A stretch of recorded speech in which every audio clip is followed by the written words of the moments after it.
what is epidemiology, and this is presented by the Rona Rangers. That includes EJ, Marcus, Sarah, Mark, AJ, Monisha, and Farron.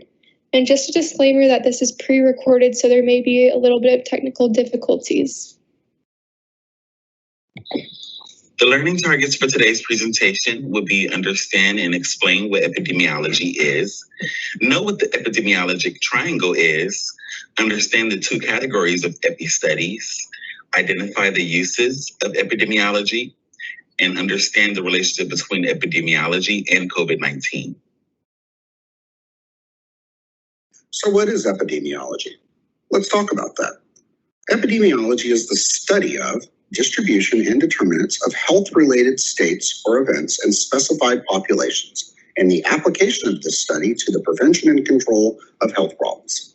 If we're going to break it down, the distribution refers to the population and specific groups that are being affected by a disease. The determinants refers to the factors that influence population health.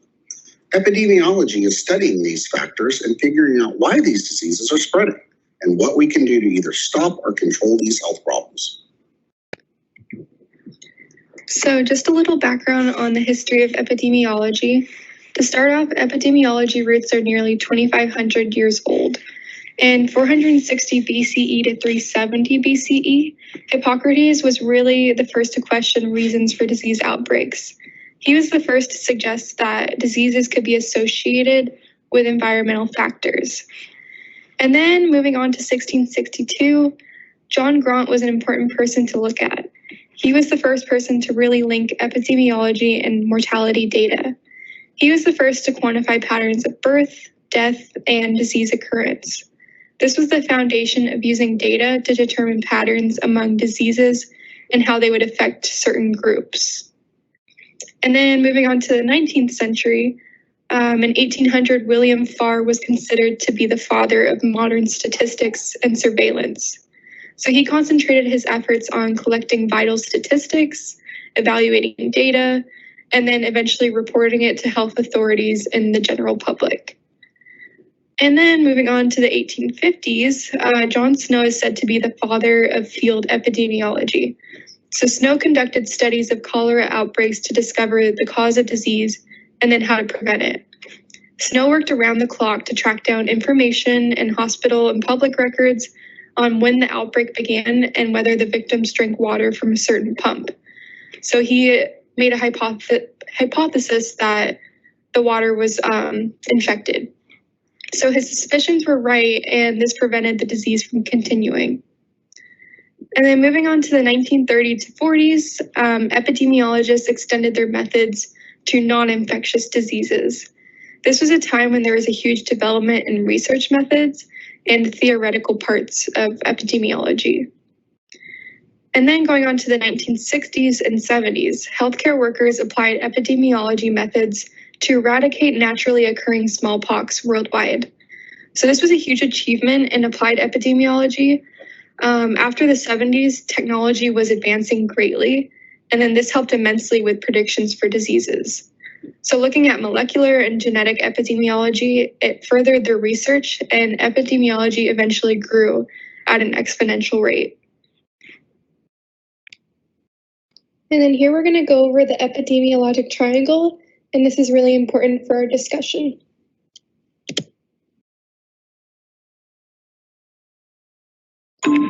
Epidemiology is the study of the emergence, distribution, and control of disease, disability, and death among groups of people.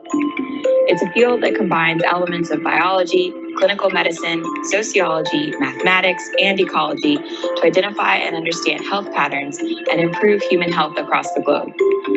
Epidemiologists are doctors and scientists who work to understand the source of disease and other negative health effects.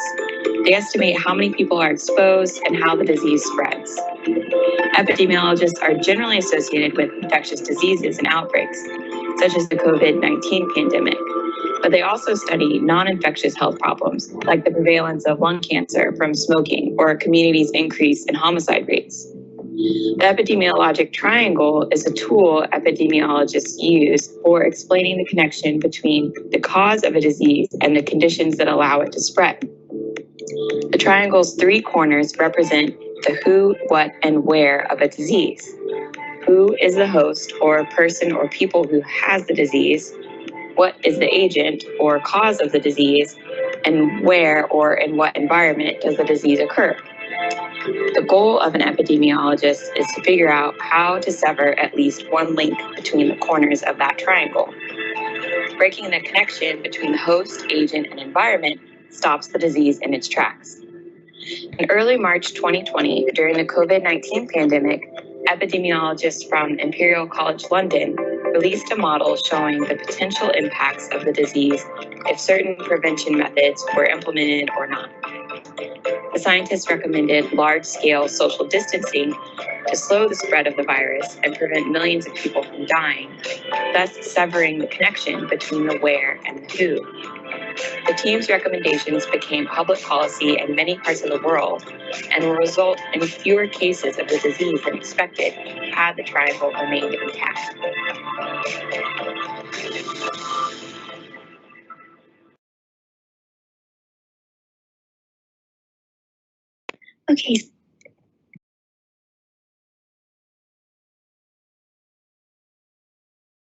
Okay, so next we're going to talk about the uses of epidemiology. So I'm just going to go ahead and list off a couple of important factors. The first one is going to be investigation of epidemic.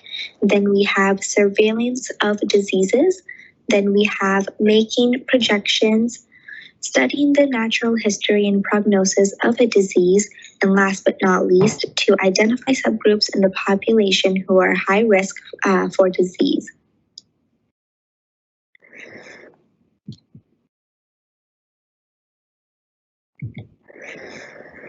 All right, and then for this slide here, it's a diagram explaining the various types of epidemiological studies outlined either under observational or experimental types.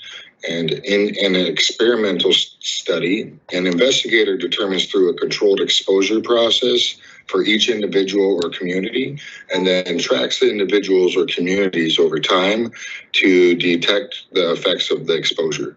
In an observational study, the epidemiologist would instead be observing the exposure and disease condition of each study participant or population group. Epidemiological studies can be descriptive and or analytical. Descriptive studies are used to describe exposure and disease in a population and can be used to generate hypotheses, but they are not designed to test hypotheses. Analytical studies are intended to evaluate the association between an exposure and a disease or other health outcomes, and therefore are intended to test hypotheses. Epidemiological studies can also be prospective or retrospective. Basically, a prospective study would be one where the study starts before the exposure and outcome are established. And a retrospective study is one where the study starts after the exposure, and in most cases, the outcome's been determined. To finish up, the two most common types of observational studies are cohort studies and case control studies. And there is a third type as well mentioned, cross-sectional studies. Cohort studies is going to be where the epidemiologist records whether each study participant is exposed or not, and then tracks the participants to see if they develop the disease of interest. This does differ from an experimental study because in a cohort study, the investigator observes rather than determines the participant's exposure condition. After a period of time, the investigator makes comparisons regarding the disease rate to help decipher if exposure is said to be associated with illness. A case control study is where investigators enroll a group of people with the disease and another without. Then they compare previous exposures between the two groups to help estimate the expected amount of exposure in that population. If the amount of exposure among the cases significantly higher than the expected amount, then the illness is said to be associated with that exposure. A cross-sectional study, lastly, is a sample of individuals from a population that is enrolled, and their exposures and health outcomes are measured simultaneously. The cross-sectional study then tends to assess the presence of the health outcome at that point in time without regard to duration. Here we have two examples of analytic epidemiology. For experimental epidemiology, an investigator will randomly assign the new vaccine to participants while others will get the placebo shot. They then track the participants and look at who gets the disease. The investigator then compares the two groups and sees if the vaccine actually prevented them from getting the disease or if it did the opposite. Observational studies focus on looking at the statistics and data to gain a better understanding of diseases. In the example to the left, observational study can be used in that. Observational would be considered watching and observing the results of that experiment to gain an answer for their initial question.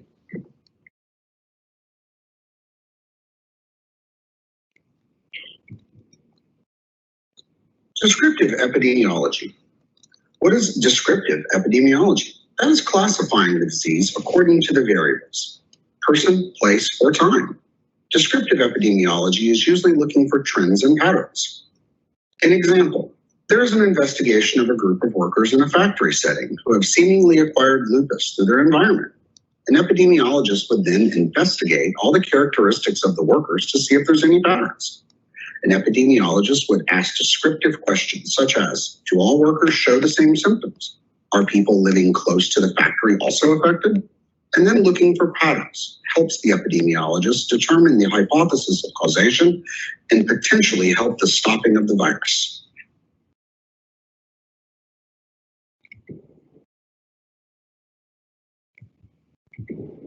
So now I'm going to go over the relationship between epidemiology and COVID-19. So epidemiologists created models showing that masks and keeping distance can prevent the spread of the virus. Like that video we showed before, if we started out with this virus doing those things strictly, COVID-19 would be far less worse than it is right now. And the next point is that the more studies that were done, the more they were able to figure out which groups were more susceptible to the virus. So by observing the virus over time, they were able to collect data that this virus affects certain age groups. In this case, it was older people. And the next point I'll go over is that this virus has expanded epidemiology across the globe. So epidemiologists are collaborating across borders and time zones. They're sharing their data using online platforms. This helps for journals publishing at a faster rate, which means gaining data faster from different areas in the world. And then the last point is that epidemiology is just one of the steps to helping figure out the statistics of COVID-19. While epidemiology is super helpful, oftentimes it cannot gain the answers until they observe how the pandemic affects certain groups of people and how it is shown over time. So then they can make their recommendations and then their solutions. Epidemiology is required to gain a better understanding of a disease and how to prevent it. While communication may be difficult with fast-paced viruses, it is crucial that we get data from all over the globe. Both descriptive and analytical studies help for prevention of disease. Understanding the who, what, and where of the epidemiologic triangle can prevent diseases quicker. All right, and then we have a epidemiology wrap, by EJ, and we hope you enjoy.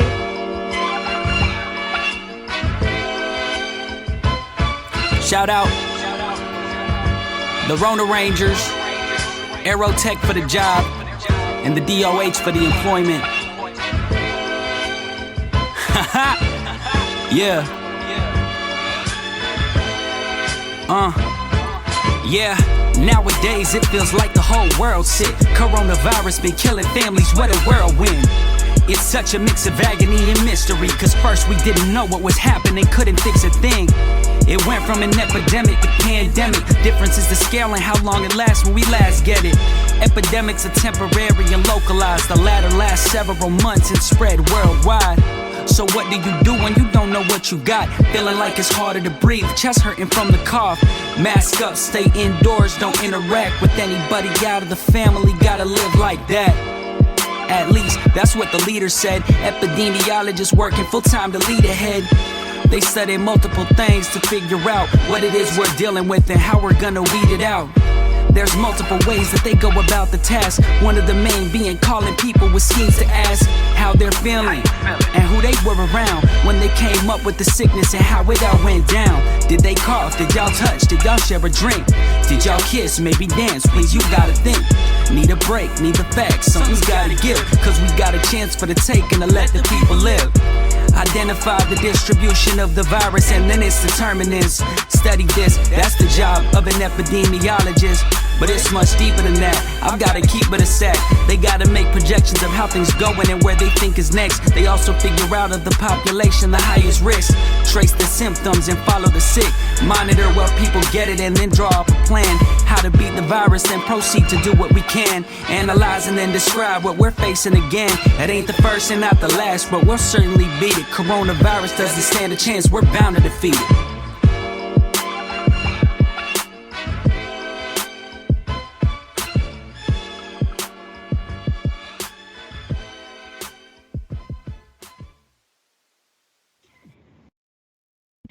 All right, and that is the end of our presentation.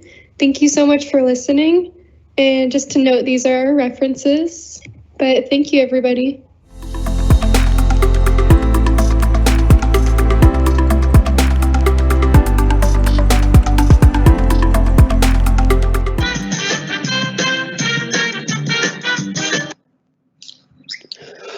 Welcome back to everyone's favorite dating game, Shot at Love, where we pair one lucky person to their ideal immunization.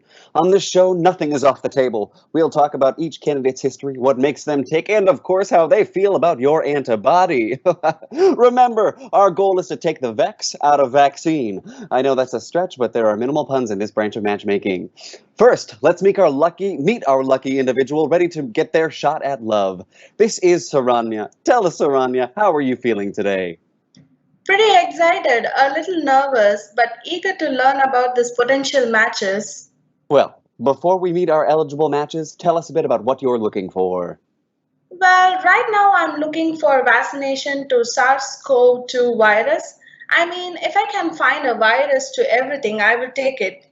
Well, and I'd like to be able to fly, but let's keep our feet on the ground, Saranya. We don't have a panacea vaccine quite yet. Panacea? It means cure-all. I just Googled it. We have definitely come a long way since Edward Jenner's smallpox vaccine in 1798, but we don't have a one-shot wonder quite yet. The smallpox vaccine? Was that the cow vaccine? The one from the scab? No need to make it sound so romantic, but you're exactly right. Jenner is considered the pioneer of modern-day vaccines. He used discharge from a cowpox vaccine or cowpox scab to inoculate people with cowpox to protect from smallpox. This is the first documented case of the variolation method of vaccination. Is it what I'm getting today? A scab vaccine? Oh, no, not at all. We have come a long way in our sanitation standards and ethical practices. That first trial was further tested by intentionally exposing people to smallpox to check the efficacy.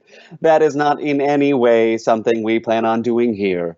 The variolation method also uses live virus to prevent later significant illness. When it comes to the COVID vaccines, the SARS-CoV-2 virus is not used. Well, that's good. What is used instead? Well, why don't we meet our contestants and you can ask them yourself. Let's take a second for you to hear from our potential matches. I'm Pfizer, an mRNA vaccine. I like cold nights, and I know I found the one after a second date. Hi, I'm Moderna, and I'm also an mRNA vaccine. Sounds like Pfizer and I are pretty similar, but I like things a little warmer. Also more of a second date kind of vaccine. Hey Saranya, I'm Johnson & Johnson, and I'm a viral vector vaccine. I'm pretty new to the scene, but I believe in love at first sight, and I'm excited to be here. Hi, I'm Novavax. I spend more time in the UK and Europe, but I'm considering traveling to find the right match. And I'm AstraZeneca, and it's a pleasure to meet you, Saranya. Wow. You sound really similar to Novavax and almost a bit like Pfizer, And now that I think about it, you also sound like the host. Are you related to any of them? What? No, nope, no relation. If anything, I am mostly related to Johnson and Johnson because I too am a viral vector. I'm a bit clumsy, but after a while, you'll find I could be a great match. Thank you so much for being here, all of you. I'm sure everyone is excited to get started, so let's start the matchmaking. Saranya, who would you like to ask your first question to? I'd like to ask my first question to Johnson and Johnson. You said you are a viral vector vaccine. Have we met before? You may have come across viral vector processes like me before. Vaccines like me have been around since the 70s and are used in gene therapies, vaccines, and medicine delivery. You may have met the Ebola vaccine. That was also a viral vector. That said, I'm a brand new vaccine for a new disease. Oh, how can a method like you be used as a vaccine and also therapies? So, this method uses a deactivated viruses, in this case a form of common cold called adenovirus, to smuggle in genetic material. In the past, they've been used this method to smuggle in medicines to treat cats with fibrosarcoma, as well as treating Alzheimer's. In my case, the adenovirus introduces a non-replicating virus carrying a piece of the coronavirus's genetic material that tricks the body into producing the spike protein. Once this is done, the immune system can create a substantial response to the virus. In the future, if the virus is introduced to your body recognizes the protein and stops it from attacking your cells. So it's like a Trojan horse. Exactly. You said you believe in love at first sight? What do you mean? All it takes is one date with me and you're good to go. That's great to hear. Let's do it. I'm sorry to tell you, while I received FDA approval, I'm not quite available yet. I'm worth the wait, but if you're impatient, I'm not the match for you. Sounds like sparks are flying already. I do want to remind you that this is a game show and there are other potential matches here today. And as per the rules, you must at least interview each of the other candidates before you make your decision. Sorry, I got ahead of myself. Nothing to worry about. It's an exciting time. In 1798, there was the first free vaccination clinic, and while I obviously was not in attendance, I can imagine the excitement was akin to yours in this very moment. So let's keep the questions coming. Novavax? Yes? Are you also a viral vector? Oh no, I'm a protein subunit. Is it some sort of music group? No, Great. Can you tell me a bit about yourself? I'm a protein subunit. Yes, you mentioned. What does that mean? I introduce specific pieces of the virus, such as a protein, to your body, which allows it to develop a strong immune response. This method has been used in the past with vaccines to hepatitis B, HPV, and many others. Oh, cool. So you don't use a virus at all. Not in the vaccination portion. My vaccine introduces nanoparticles studded with the spike protein, which then allows your body to develop an immune response that will later block the protein on live coronavirus cells, as well as killing infected cells. That sounds a little scary. It's actually quite advantageous for stopping the spread of the virus within the body. Will you also just be one shot? No, it takes me a couple dates to really get to know you. So right now I am introduced in 2 doses, 21 days apart. I see. Well, then let's make this happen. Again, you're really eager. But I do need to inform you that while Novavax does seem like a good match, you would have to be in the UK to receive it. Since it's pretty new, the FDA has yet to approve its use within the US. Hey, AstraZeneca here. Sorry, can I jump in real quick? Sorry. Sure. Hey, Saranya, I just wanted to say that I also have not received FDA approval. But if you're same kind of vaccine as Johnson and Johnson, how you have not received approval? Okay, well, that's kind of a funny story. See, as I'm sure you are already, as I'm sure you're learning, there are many companies and manufacturers of all of those vaccines, and my trials have been a little, what's the word, Well, inconsistent, a tad all over the place. There was some drama last September that I might have some rare yet severe side effects. That was later disproven, so the things have been bumpy. But just like my two-shot regimen, I like to take my time. I'm just a little scattered. Oh, how so? Well, there was an issue of how much of a dose was supposed to be administered and whether or not there was a mistake in the dosage in some trials and the first time around. So some of the results are less than cohesive. But that said, it seems like I do a pretty good job of protecting folks from the coronavirus, but the FDA is just not terribly patient. And since there are other vaccines with a bit more consistent and compelling data, they are the focus. I'm still working on my clinical trials in the US, but I'm sure I'll be ready soon. The World Health Organization approved me, so it shouldn't be too long. Great. So why are Novavax, Johnson & Johnson, and AstraZeneca even here if I can't get them right now? Well, it wouldn't be much of a show without knowing what is out there. Maybe you're patient and want to wait for love to find you. Louis Pasteur had to be patient as he created the development of a live attenuated cholera vaccine. In his experiments on chickens, he found a vaccine by accidentally letting the cultures of the bacteria spoil, and found that the destabilization allowed for the chickens to recover from the fatal disease and develop immunity to the full-strength bacteria. You see, good things come to those who wait. That anecdote felt forced, but I appreciate the sentiment. I'm the host of a game show. Everything is forced. Fair enough. Hey, I've been sitting here waiting for my questions, and if I wait any longer, I'll be worthless. Oh, sorry, Moderna, right? That's correct. Why will you be worthless? Well, like everyone here, I need to be refrigerated and preferably frozen at around -20 degrees Celsius. Speak for yourself. Okay, I personally prefer to be frozen around -20, while Pfizer over here is high maintenance and needs to be kept at -70 degrees Celsius. Okay, you two, let's calm down. I apologize, Saranya. These are our 2 mRNA vaccines, and since they are new technology, I think they are still learning how to interact with everyone. What makes an mRNA vaccine different from others? I can answer that. While other vaccines often use inactivated virus or weakened viruses, as our host mentioned in the case of the chicken cholera, we are more direct. We are nanoparticles made of lipid bubbles that contain the messenger RNA of the spike protein. This teaches your cells how to create the spike protein of the coronavirus without ever introducing the virus to your body. Once the spike particle is introduced to your body, the immune system can start building a response to it.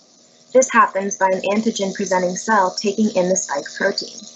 It then presents pieces of the spike protein to helper T cells, which can then alert your immune system to fight this specific infection. The T cells teach your B cells about the spike protein, which in turn allows your body to develop antibodies, which can then block the real coronavirus's spike protein before it can infect your healthy cells. Oh, wow.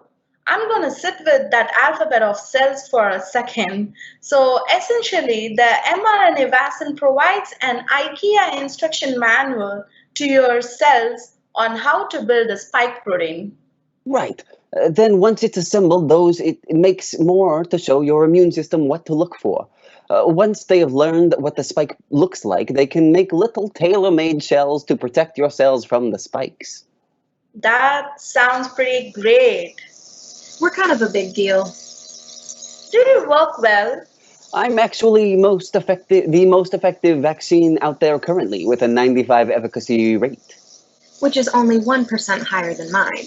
Like I said, I am the most effective vaccine to date. But I'm much easier to handle. Now that you say that, I think I might give your storage temp a try. I hear it's actually not that bad. Well, that's convenient. Look, science is constantly changing, and I'm learning to adapt. How come I have never heard of you both? We're pretty new in practical application. About 30 years ago, someone thought of the idea, but it wasn't really until COVID that we became a reality. The biggest hurdle was figuring out how to introduce mRNA into the cell. mRNA on its own is easily broken down by enzymes in the bloodstream, and the goal was to not need deactivated viruses.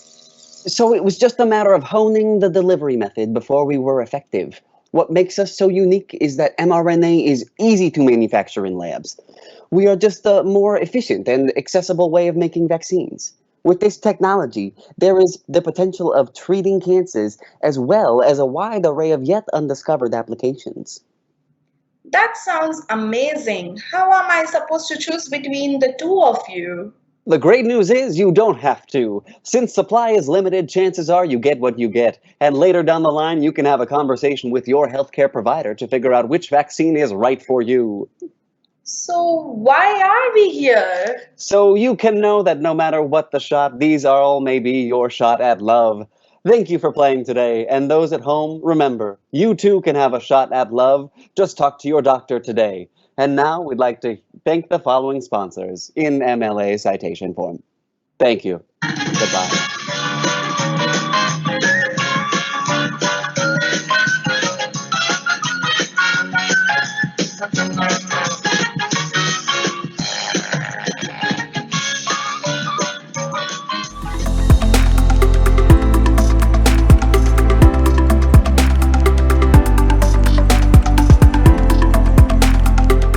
Maxine's Vaccine. This is an allegory in the form of a children's story. But the content is not really made for kids. Take heed with this poem you read. Halt here, parents forbid.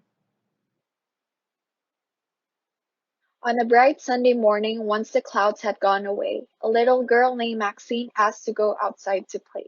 My child, you cannot go out today, nor for quite a while. Being stuck indoors with the sun out makes it hard to smile. However, there are dangers that you cannot hear or see. Because I love you very much, please listen now to me. Whatever dangers do you mean? Asked his daughter Maxine. While outside the front window, children play games on their lawn. I have to work, and you must study, he said with a yawn. As of right now, it is not safe. You've not had your vaccine. To be around others during a pandemic season. It's not fair, Dad, Maxine exclaimed. It's not a good reason. It is not my wish to scare you, but some truths in the world can be too much to hear for those with the youngest of ears. Dad, with you around, I shall have very little to fear. Aye, but vast are voyages of these seas with sails unfurled, distant from the comforts of land and oft deep the waters. These stories are not fitting for my smallest of daughters. Really mean it, Daddy? I want to go. And I said, no. What is it that you think I cannot know? Knowledge brings woe. I'm a big girl now, you've said it before. Do not ignore. I got to have fun with my friends last year. Calm yourself, dear. Why should they get to go outside to play? You will someday. You're not listening. I'm getting my shoes. Fine, I'll tell you. The world can be filled with monsters that people call disease, which can attack and harm your health through a cough or a sneeze. When you touch a dirty surface and then you touch your face, you might pick up an illness that could slow your normal pace. Your friends could very well be sick without them ever knowing, pass along diseases without any symptoms showing. Today you might feel healthy while the sun above is bright, and then develop symptoms while you're sleeping through the night. You might not be able to fight off the infirmity, and you'll end up dying in some cut-rate infirmary. Humans can be host to diseases where inside they'll live. We provide them with habitat, and they'll take all we give.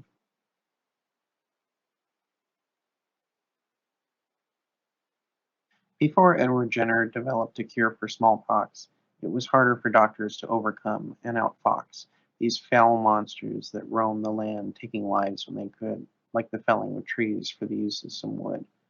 Until you know the dangers out there, I will have to help defend, so you must stay inside with me and not go out with friends. Her father, Connor, proud of his thorough explanation, returned to remote work at his home computer station. Unnoticed, small eyes, wide in alarm, distantly gazed past her father's oddly calm arm. Her mind raced. Her pulse ran free. Maxine was not prepared for this at thrice the age of 3.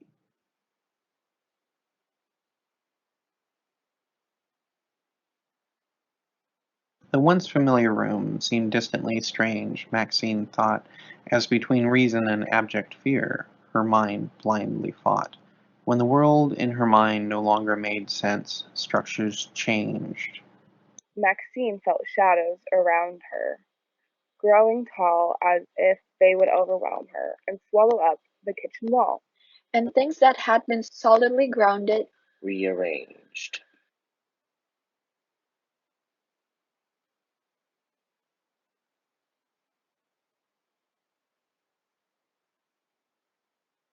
Maxine imagined the house besieged from every angle by indefinable shapes of monsters ready to pounce. Alone with frightening thoughts she would wrestle and wrangle, with palpable fear steadily assailing every ounce. She recalled that her mother, Hope, was in her den, beating. A comforting hug was what poor Maxine was now needing. Monsters! Cried Maxine with a loud, helpless shriek. What can I do against monsters, Mom? I'm too small, too young, and too weak. Child, please have no fear. I'm so scared right now. When your mom is near, Being close to you tell me what ails you. makes me less afraid. I will not fail you. How can we keep safe? Dad spoke of monsters all around us. He said, "What?" Monsters of disease. I can't go out to play. You're all worked up over something your father said to you? Uh-huh, said Maxine. And that you can't go outside with friends? Sometimes your dad forgets his audience before he speaks. Impressionable children don't need to be scared for weeks. After I talk to your father, he will make you amends. I will call Dr. Schneider and schedule you a vaccine. But I agree with your father that you cannot just do whatever you want. Children are much like unfired clay. It is our job as parents to mold you, trusting our gut so that you become pottery and not ashes and dust. After a brief and pointed interlude from Mama Hope, Connor, Maxine's father, changed his attitude. Frightening Maxine beyond belief any further would just serve him abundant piles of unbridled grief, the rope tightening. Instead, he chose to reverse his course, his load lightening, perhaps a chance to see the world in a light less than grim. The news is not all bad. Ingenuity in the field of medical science has given us the tools to survive. Countless advances over centuries earned us good yield and the medical knowledge and technical skills to thrive. I will tell you some stories about people, my Maxine, who all fought back against monsters to develop vaccines. What is a vax? What is that, Dad? She softly inquired. Are you sure you want to know? You look a little tired. Until I know I'm safe, I'll never be able to sleep. You left me in such a sorry state, a miserable heap. To know how to go forward, you must hear what's transpired, so I am glad that you asked because I'm feeling inspired.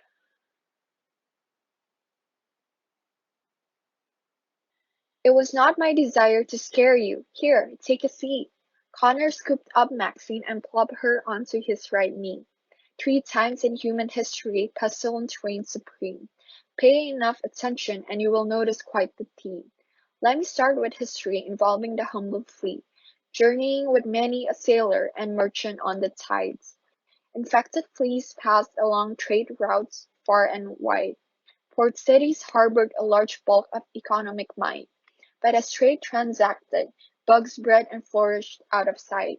The time of Justinian, 500 years after Christ, with the sublime of Black Death, carried on prosperous winds.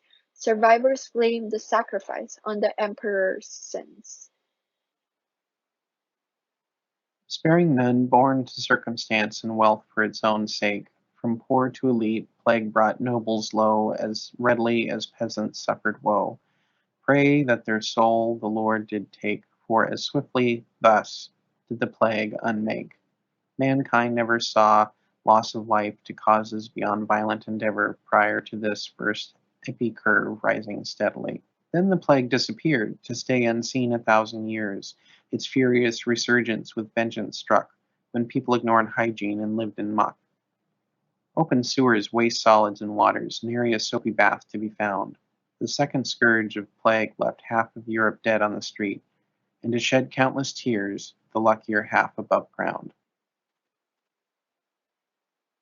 Before modern advancements in medicine, life was tough, with reliance on techniques that were simply not enough.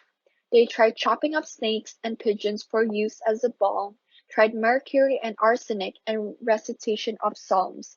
However, despite many trials, tribulations, and toil, mankind gave to the plague, it returned gangrene, death, and boils. Seldom is progress made with responsibility shirked. When all else failed the dying realm of men, quarantines worked. Sequestering ships out at sea for 40 days became the norm, to hold at bay the virulent storm. Effective tools like isolation have worked against rampant sickness that aim to topple nations and fools alike with quickness. So you're saying that they are alive and malicious? Not alive in the sense that they understand what they are. Ascribing them intention makes it easier to deal with the wreckage they cause and the innocent lives they can steal. The emotional and physical toll is enormous. Replicating themselves isn't on purpose pernicious. England's plague struck in 1665. 20% of Londoners did not survive. Our ancestors lament. Plague doctors wore a mask with goggles and a pointed beak, stuffed with medicinal herbs as deterrent from illness. But scary as they looked, they sought to care for the weak, when few others could amidst the suffering and stillness. Persistence grew with every major outbreak. We learned when a disease cannot spread between people, it dies out, like plants that shrivel and dry up during a prolonged drought. When we stay apart, if sickness is about, our distance becomes artificial dearth and can stop their time on earth. But what about the vaccine? Asked an expectant Maxine. If diseases are monsters, vaccines act like a big shield to protect your immune system from the worst of those foes, who will wreak havoc and destruction on the battlefield proverbial inside the human body, I suppose. Nature can be unfair, unjust, and profoundly unkind, but splendid are the accomplishments of the human mind. Polio, for example, scared New York parents to death in the early 1950s with fates no one deserves, causing paralysis by destroying spinal cord nerves, or putting victims in iron lungs to return their breath. Hope for a cure turned on the march of a dime. Jonas Salk accepted the challenge, at which the doctor did not balk. Iron lungs? Maxine pictured a large mechanical winged monster ominously breathing, carrying manacles to shackle her delicate lungs with metal clasps. She gasped. No, he said, those machines were primitive ventilators. People built them to help victims who might have died later. Why does that sound familiar, Dad? Maxine wondered aloud. You've probably heard your old dad talking about COVID. As a part of my job as a contract tracer, am I right? CIC Connor McGillis, at your service, ma'am. He tipped an imaginary cap to help, still livid. He sighed. Maxine, I never meant to cause you any fright, but life is not always birds and clouds. COVID is no sham.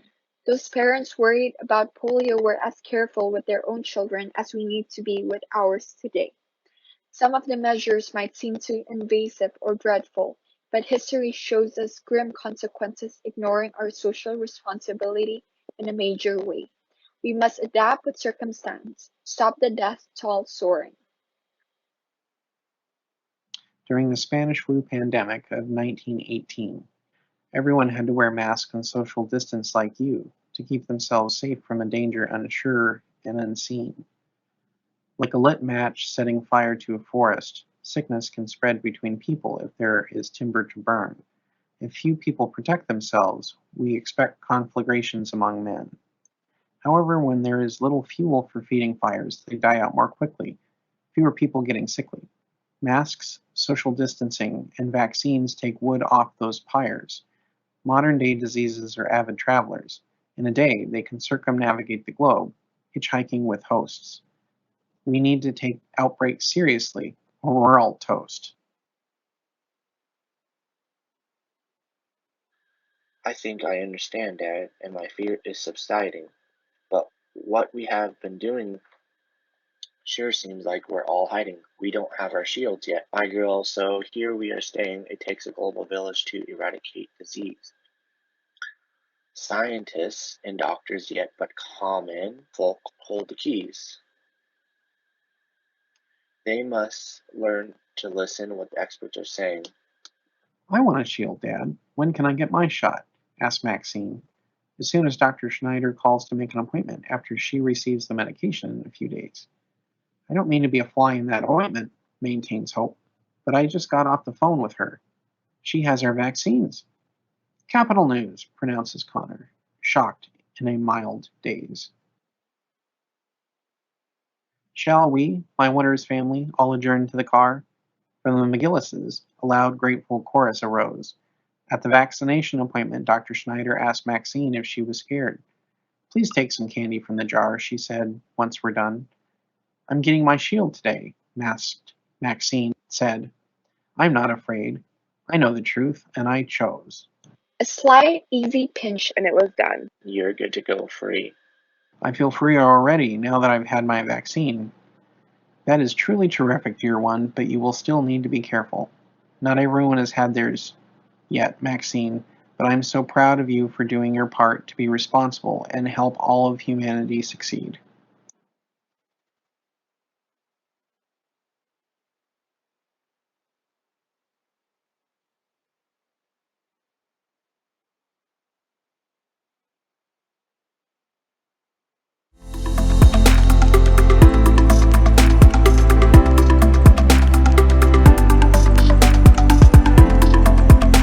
All right.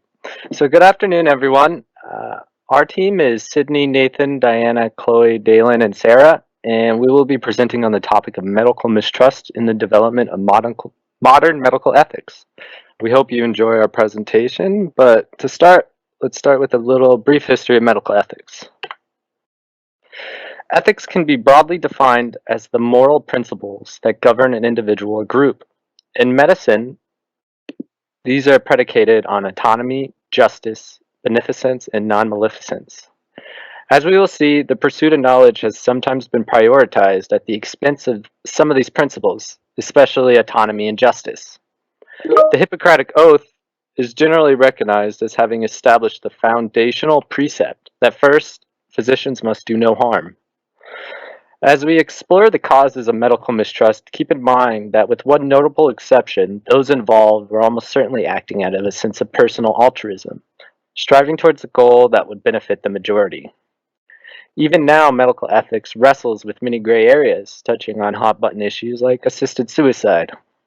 Current research and development must come under the sharp focus of acknowledgement of past abuses. Modern medical ethics has drawn a line in the sand. The ends do not justify the means. Although never formally adopted by any country, the Nuremberg Code came about as a result of the post-World War II Nazi doctors' trials.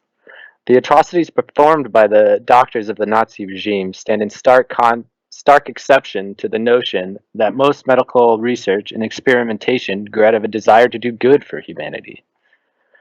Among the 10 principles of the Nuremberg Code, voluntary consent and beneficence were two of the pillars that upheld subsequent medical ethics codifications, namely the Declaration of Helsinki and the Belmont Report.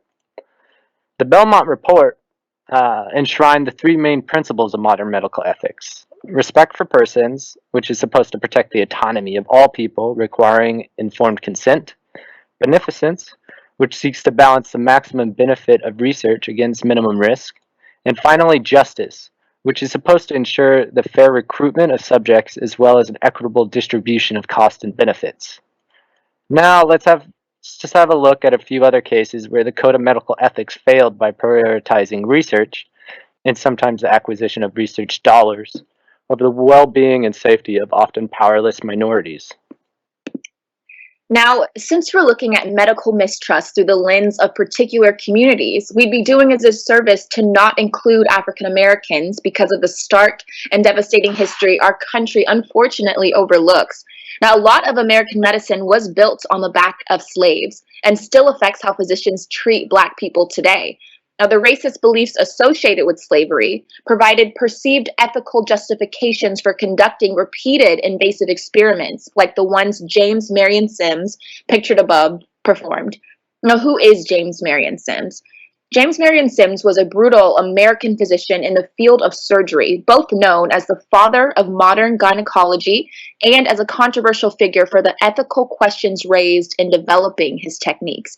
Now, for example, to get one of these techniques, he performed an experiment on 14 slave women against their will and without anesthesia because he believed Black people, particularly women, did not feel pain nearly as much as white people. Now, the VVF treatment he developed came as a result of experiments he performed on Black slaves, along with other medical tools.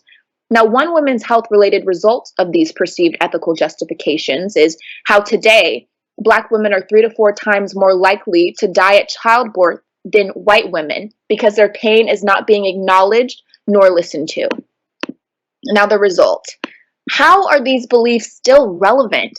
Racist health beliefs have proven remarkably durable, not just because they were at the core of medical advances like VVF repair, but also because of an ongoing absence of critical thinking and writing on racism and health in mainstream medical journals. Now, the 2016 survey called Racial Bias in Pain Assessment and Treatment Recommendations and False Beliefs About Biological Differences Between Blacks and Whites, written by Kelly Hoffman, found that about half of white medical students and residents in the sample endorsed false beliefs about biological differences between Black and white patients. Now, for example, 25% of medical residents agreed that Blacks have thicker skin than whites. Now, the belief in biological differences in pain tolerance between Black and white patients continue to affect American medical practice today. Just one of a number of troubling beliefs about biological racial differences plaguing modern medicine. Now, one of the great but unethical medical advances came from a young Black mother of 5 named Henrietta Lacks, born August 18, 1920. In 1950, Henrietta went to the hospital due to pain and excessive vaginal bleeding. During a biopsy of what would become an aggressive terminal form of cervical cancer, Dr. Darogue Otto Gay took cells and replicated them. This biologically immortal cell line would be named the HeLa cell line and is now estimated to weigh over 50 million metric tons. These cells have led to advances from polio vaccines to in vitro fertilization to even human sensitivities to common products. It took 20 years for Henrietta's descendants to learn of the HeLa cell line and has never resulted in compensation. In response to these injustices and to prevent them from reoccurring, the U.S. government instituted regulations requiring consent for biospecimen research. The HeLa cell line is now actually controlled by a committee which includes some of Lack's descendants. Now, later that decade, from 1956 to 1970, mentally disabled children living at the Willbrook State Hospital were deliberately infected with the hepatitis virus. Early subjects were fed extracts of stool from infected individuals, with later subjects receiving an injection of a more purified virus preparation. Dr. Saul Krugman thought if the child was infected with hepatitis after he or she had been infected with these protective antibodies, a mild case of hepatitis would result, and the child would have long-lasting protection against future, potentially more serious infections. His goal was to find the best way to protect children from hepatitis, and investigators defended the injections by pointing out that the vast majority of them acquired the infection anyway while at Willowbrook, and it would be better for them to be infected under carefully controlled research conditions. Now, one of the ethical problems with the Willbrook hepatitis study is that it did not protect the participants from harm. New patients who were healthy were subjected to the infectious disease. Another ethical issue was the recruitment of participants. The study involved mentally disabled children. Researchers knew that parents wanted to find a facility that would take care of their children. They recruited new patients by telling parents that the facility was overcrowded and their child would be accepted only if they participated in the study. Now, researchers received consent from the however, they did not fully disclose what the study entailed. And lastly, the study was conducted in an unsanitary environment.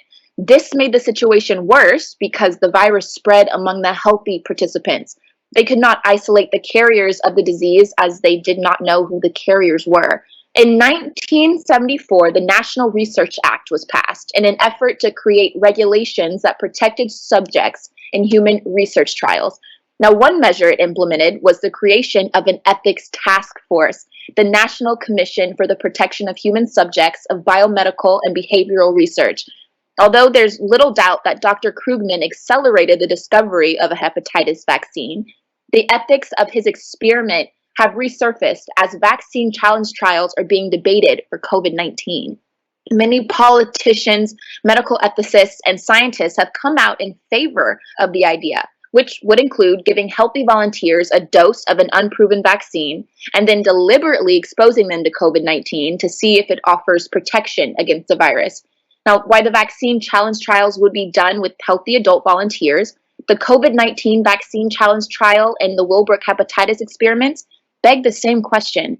Is it really necessary or right to risk the health of a few for the benefit of many? Now, let's look at some cases in the indigenous communities. In 1837, the smallpox epidemic reached the Great Plains. Now, smallpox was particularly hard on the indigenous populations as they had no immunity, having never been exposed to the virus. And as a result, communities were decimated. While unable to be confirmed concretely now, the idea that blankets infected with the smallpox virus were given deliberately is based upon notes from the period. Now, this is considered an early instance of biological warfare. It can be understood how indigenous communities would mistrust help after such instances. Now, between 1860 and 1978, masses of children were funneled into boarding schools deemed as an inexpensive way of dealing with what they called the Indian problem. And there, children were made to conform in clothing and hair, educated in white culture and stripped of their heritage. Now, this loss is felt on a very large scale to this day. Now, the life expectancy for Indigenous Americans is about 20 years shorter than the national average in some parts of the U.S. There are a few reasons for that, but among them is discrimination. According to a poll by the National Public Radio, about a quarter of Native Americans reported experiencing discrimination when going to the doctor or health clinic. This sentiment has been echoed in other studies. Contributing to this issue is a matter that funding for Native American healthcare was a promise made in treaties with the U.S. government, who has failed to live up to them. For example, again according to NPR, in 2016 it set up the Indian Health Service budget at $4.8 billion. Now, spread across the U.S. population of 3.7 million American Indians and Alaska Natives, that's $1,297 per person. And let's compare that to the $6,973 per inmate in the federal prison system. Now, one large controversial issue in today's modern medicine are vaccines. Are they safe? Why should I vaccinate my newborn? There are many theories and speculation. And here are just a few past examples as to why a parent might be concerned about vaccinating their child. In 1955, a polio vaccine was administered to the public in which it contained a live virus. Over 250 cases of polio were the direct result of the Qatar laboratory manufacturing of this vaccine. Many cases resulted in paralysis, and the vaccine was recalled. This was a defining moment in vaccine manufacturing, which led to better regulations. From 1998 to 1999, the FDA approved Rotoshield and the first vaccine for retrovirus gastroenteritis. Infants 12 months and younger started to develop intussusception after being given this vaccine. Intussusception is a rare type of bowel obstruction that causes the bowel to fold in on itself. So the CDC immediately suspended the use of Rotoshield and began 2 emergency investigations into the correlation between Rotoshield and intussusception. The investigation showed positive results that Rotoshield was the cause in infants 12 months and younger, and the company withdrew its vaccine in October of 1999. Starting in 1974, there was a study of 129,834 children that received at least one dose of the diphtheria, tetanus, and pertussis vaccine, also known as the DTP vaccine, to see if the vaccine was the cause of SIDS, or sudden infant death syndrome. This study made up 42% of the births in 4 counties. During this 10-year span, 109 of the 204 deaths were diagnosed as SIDS. This study concluded that there was no increased risk of SIDS after receiving the DTP vaccine. As a parent in researching these medical mishaps, one might be concerned about vaccinating your child. But upon further research and seeing the health and safety impact vaccinations have on a larger scale, you'll see that vaccines now have so many requirements, rules, and regulations, such as vaccine safety testing, testing in animals, clinical trials on volunteers, and vaccine manufacturing inspections, that they have to meet even before administering it to the public. The future of medical ethics. Obtaining informed consent from research participants is still the single greatest ethical issue in medical research. Research investigators ask participants to take a risk which is more likely to benefit someone else than it is to benefit them directly. Now, subjects are often sign up because they believe that there may be a cure on the horizon, but early trials especially rarely benefit the participants. Now, at this point, an institutional review board, or IRB, comes into play and sets criteria for the study's deliberations and decisions, such as weighing risk and benefits, ensuring participants know their options, and especially overseeing the informed consent process. The IRBs are comprised of peers who are not supposed to benefit financially if the outcome of the study is successful. Now, we're all aware of the now debunked argument that the measles vaccine causes autism. In this case, the exercise of individual rights brought a much larger issue into focus. Now, we've seen the rise of measles because unvaccinated kids spread the disease, but this spotlights a bigger issue that has been with us all along and stands to be hotly debated as COVID-19 continues to impact us as a society. Now, we've just looked at several cases where the possibility of a benefit for the herd overrode the rights of the individual. But now we must ask, can the ethical practice of research and development allow the rights of the individual to override the potential benefit to the herd? And what about proxy rights? Does a parent have the right to refuse their child a potentially life vaccine on the grounds that its rollout has been so expeditious that it might easily be perceived as a mass clinical trial? These are not easy questions, and there aren't any black and white answers. In light of the cases we've just looked at, there are plenty of valid reasons for medical mistrust. The next step for medical ethics must necessarily be to address these reasons and ensure that the sins of the past stay in the past.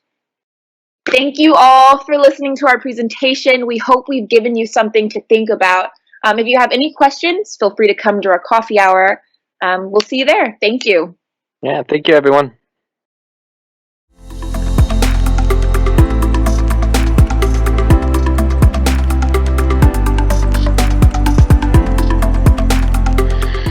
So we are here to talk about the mental health and stress during COVID-19. I'm Tia, and my partner Katie and I will be presenting to you, and a huge thanks to our research team, Chelsea, Jackie, Liz, and Chrissy.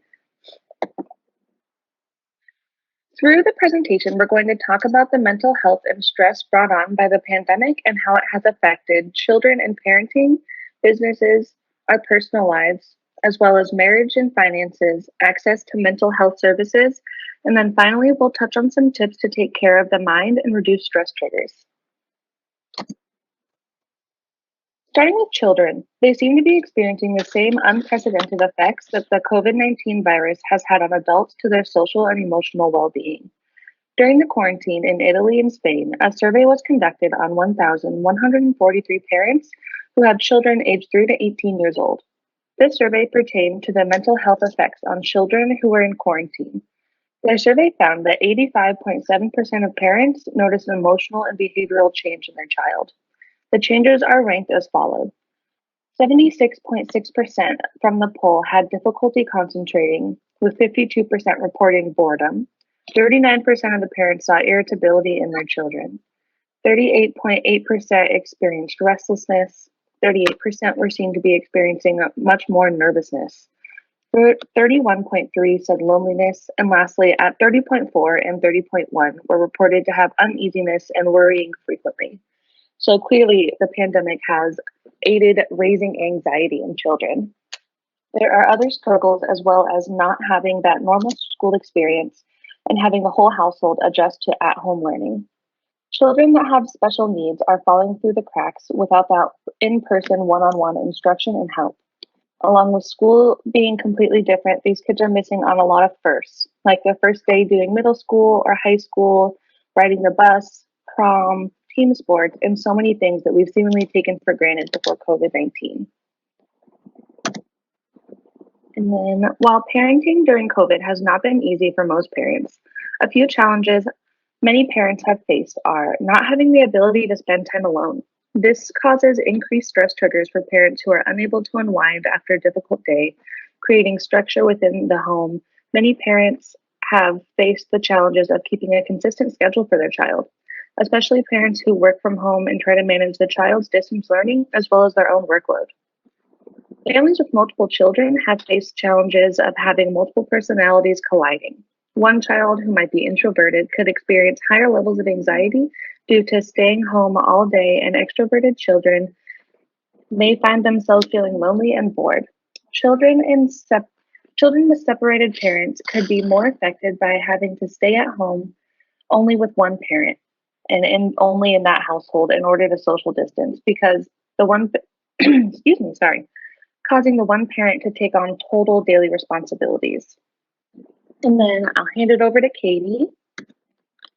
All right. Hello, everybody. In addition, businesses seem to have taken one of the biggest hits. Small business owners are being forced to close because of their loss of clientele, lockdowns, and lack of patrons, and because they are unable to secure PPP and EDIL grants to cover overhead costs and pay their employees.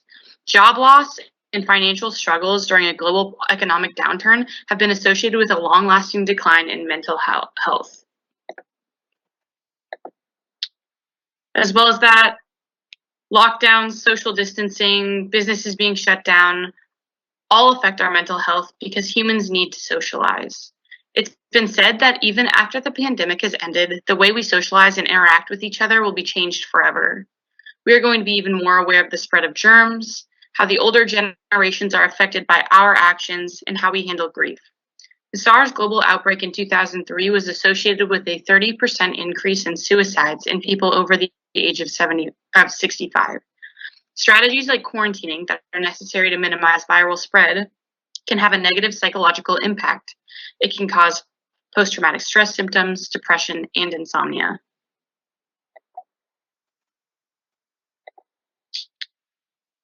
In particular, younger generations have been affected. Beyond getting sick, many young adults' social, emotional, and mental well-being have been impacted by the pandemic. An online survey conducted on the general population in China found that college students are more likely to experience stress, anxiety, and depression than others during the pandemic. These results suggest monitoring and promoting mental health of youth in order to reduce the negative impact of the quarantine. However, reducing the negative impact will not expunge some of the long-lasting effects that the isolation, grief, and stress will have on these younger generations. Stephen Taylor, author of The Psychology of Pandemics and professor in psychiatry at the University of British Columbia, argues that for an unfortunate minority of people, perhaps 10 to 15%, life will not return to normal due to the impact of the pandemic on their mental well-being.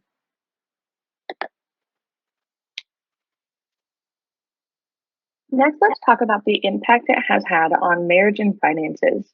Financial problems can affect how we think, act, and feel about our partner in general. This type of stress can cause hostility and marital dissatisfaction. Stressful events affect our moods and make us more sensitive. As a result, we don't think clearly and tend to focus on the things that we don't like about the relationship. A study was done with married couples, deeming them into three categories. Decliners, those that feel immense stress from the pandemic directly affecting their relationship. The steadies, which those who have had a steady consistency in their relationship and don't feel excess stress on their relationship. And the improvers, those who feel their relationships have improved or gotten stronger since the pandemic. 1 in 3, or 33% of those in the decliner category, reported that the financial distress has caused enough turmoil to consider their marriage in trouble. compared to only 26% of those in the studies category feeling similarly. The financial situation that most are in has gotten worse since March due to the continued effect of the pandemic.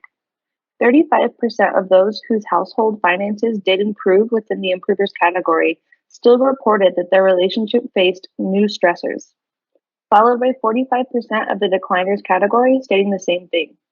Simply put, the stress of the pandemic has created such financial turmoil that it continues to have negative effects on relationships such as marriages, even when finances have somewhat improved. And then next, I'd like to talk about how much of an impact it's had on the population due to the disruption to mental health services. Between June and August of 2020, the World Health Organization, or WHO, implemented a research across 6 of its regions evaluating the impacts of COVID-19 on mental, neurological, and substance use services, and how these regions are making changes to overcome these challenges.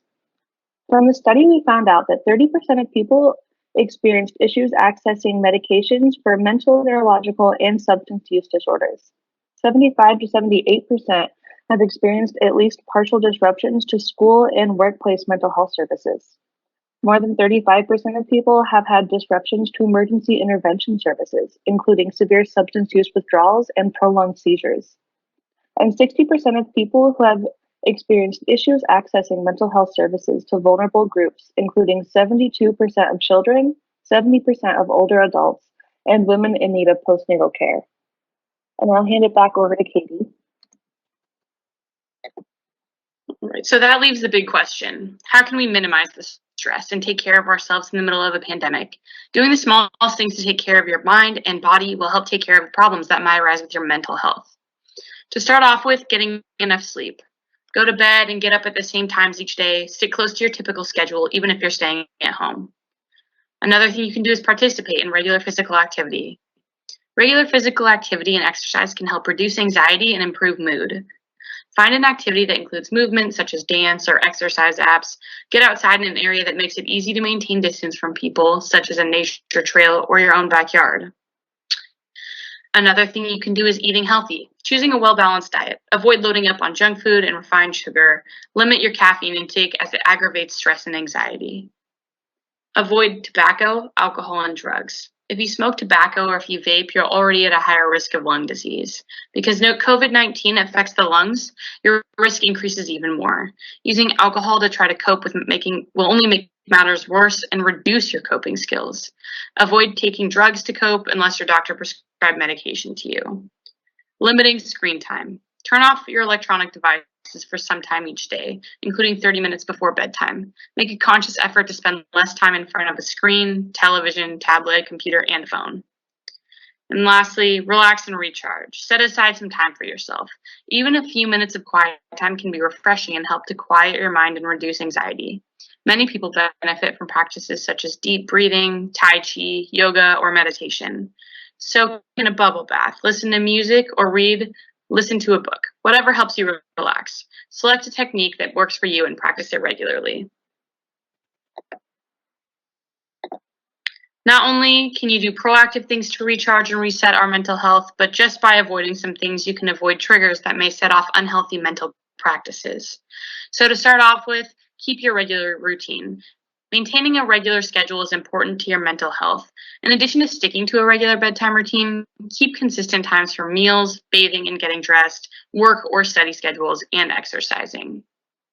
Another thing that you can do is staying busy. A distraction can get you away from the cycle of negative thoughts that feed anxiety and depression. Enjoy hobbies that you can do at home, such as puzzling, knitting. You can even do yoga. All those things that I've suggested as exercise you can do in the confines of your home. Number 3, focus on some positive thoughts. Choose to focus on positive things in your life instead of dwelling on how bad you feel. Maybe consider starting each day by listing the things that you're thankful for. And lastly, taking a break from the news. I know we all want to stay informed and keep up-to-date information. However, you're constantly looking at bad news, horrific tragedies, and stressful situations. It can trigger anxiety and depression. If you start feeling overwhelmed by the world today, take a step back. You can always come back to it later when you're feeling better. Lastly, if you're having trouble keeping these stress levels down, there are resources such as Washington's Listens website that can help you find resources and give you tips on staying healthy during this pandemic. And at this time, we'll be taking any questions, comments, concerns.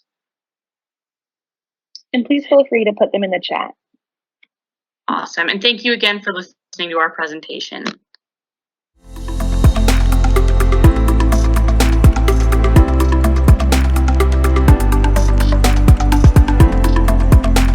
Hello, everybody. Thank you for coming. We are Team Luminari, and we're from Team Blue Light of Team 32. And today we have me, Lee, and I also have Kathy, and we'll be your presenters today.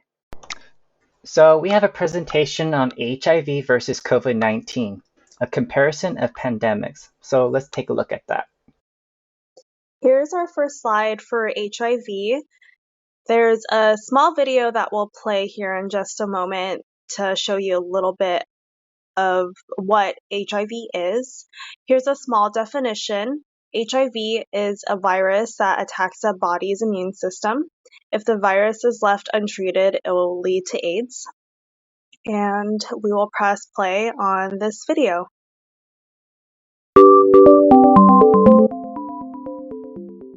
HIV is the acronym for Human Immunodeficiency Virus.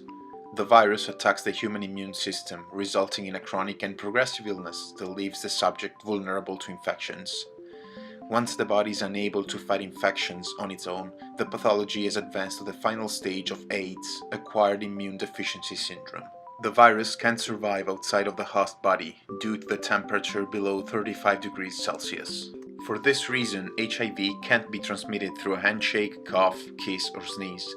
The virus must enter the body through blood, semen and pre-semen, vaginal fluid, spinal fluid, or breast milk. There are two ways to establish the presence of the virus, both requiring a blood sample. The rapid test is performed by piercing one finger and testing the blood right away, while the standard and most accurate test requires a blood sample that will be analyzed in lab and takes up to 2 weeks for the results. Both tests look for the presence of HIV antibodies and not for the actual virus. It can take up to 12 weeks for the antibodies to be generated. This means that an accurate result can be obtained only after that amount of time since the probable exposure to the virus. Remember, being HIV positive does not mean you have AIDS. Prevention remains our strongest weapon and has to be achieved through information, awareness, and control. And even if a definitive cure is not available yet, medications called antiretroviral allow us to reduce the amount of virus in the bloodstream, preventing HIV from duplicating, spreading, and reaching the final stage of AIDS. What is COVID-19? Well, COVID-19 is a new disease caused by novel coronavirus. Most people who have COVID-19 have mild symptoms, but it can also cause severe illness and even death. Here is a video showing what is COVID-19.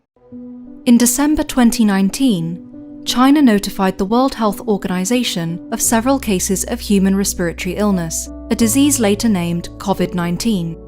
The virus causing this disease is known as severe acute respiratory syndrome coronavirus 2. The disease spreads through small droplets that are expelled from the nose or mouth when a person with COVID-19 coughs or exhales. Therefore, standing close to someone who is infected can put you at risk. These droplets can land on your hand and be transmitted through something as simple as a handshake, if afterwards you touch your eyes, nose, or mouth, the so-called T-zone. The virus is known to survive on different types of surfaces, so touching these contaminated surfaces and then touching your T-zone brings a high risk of infection. What we know so far: the coronavirus is spherical in shape, and its genetic material is encapsulated by different types of proteins. Some of the key structural ones are spike S protein, the most prominent feature of coronaviruses from where they get their name, then M, or membrane protein, and the so-called envelope protein.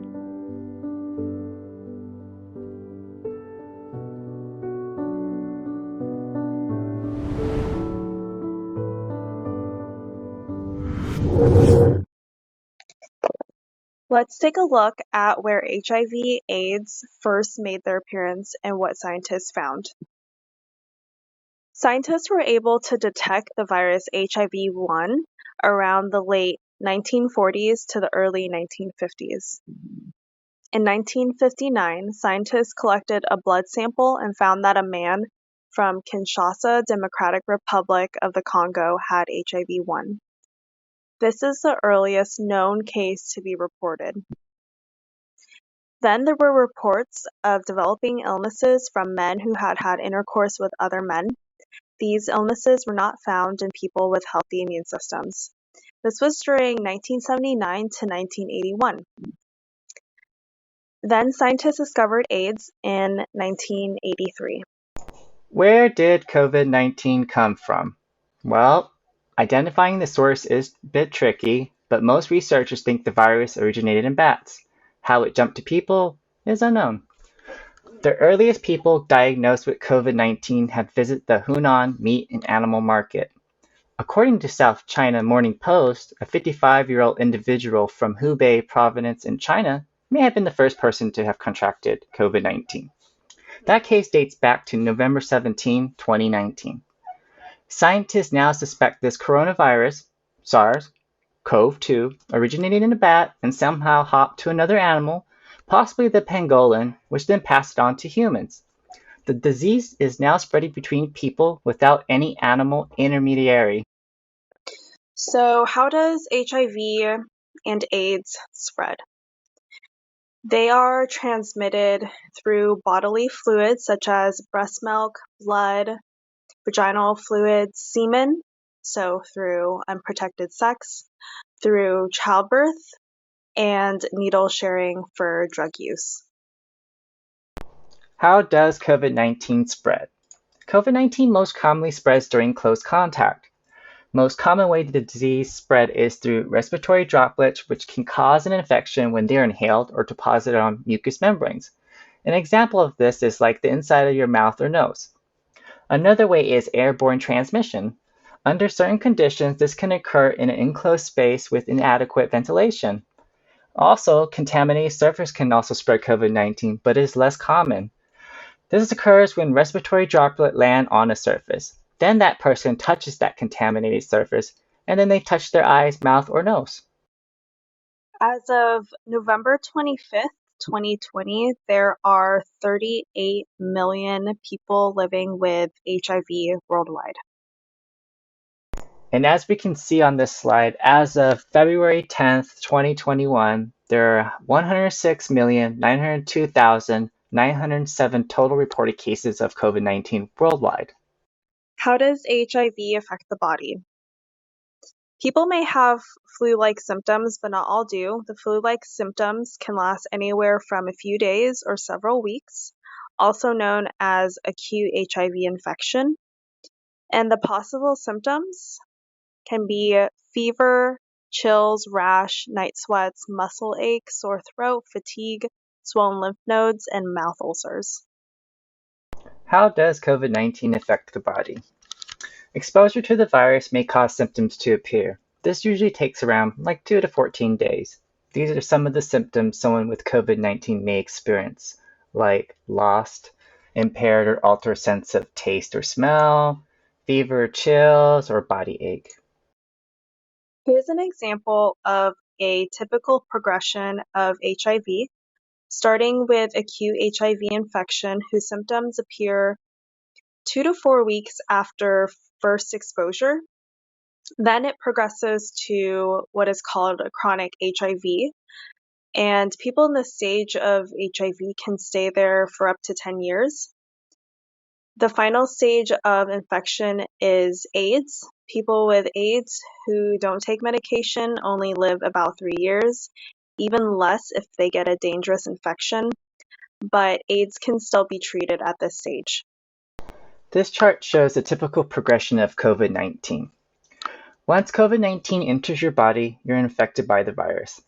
It can lead to being asymptomatic, meaning no signs of illness, or symptomatic, signs of illness. About 15% of cases are severe. This could be difficulty breathing with blood clots in the lungs or brain, leading the person being hospitalized. About 5% are considered critical and can lead to death. Lastly, about 40% of the cases are asymptomatic. So here are HIV's effect on communities.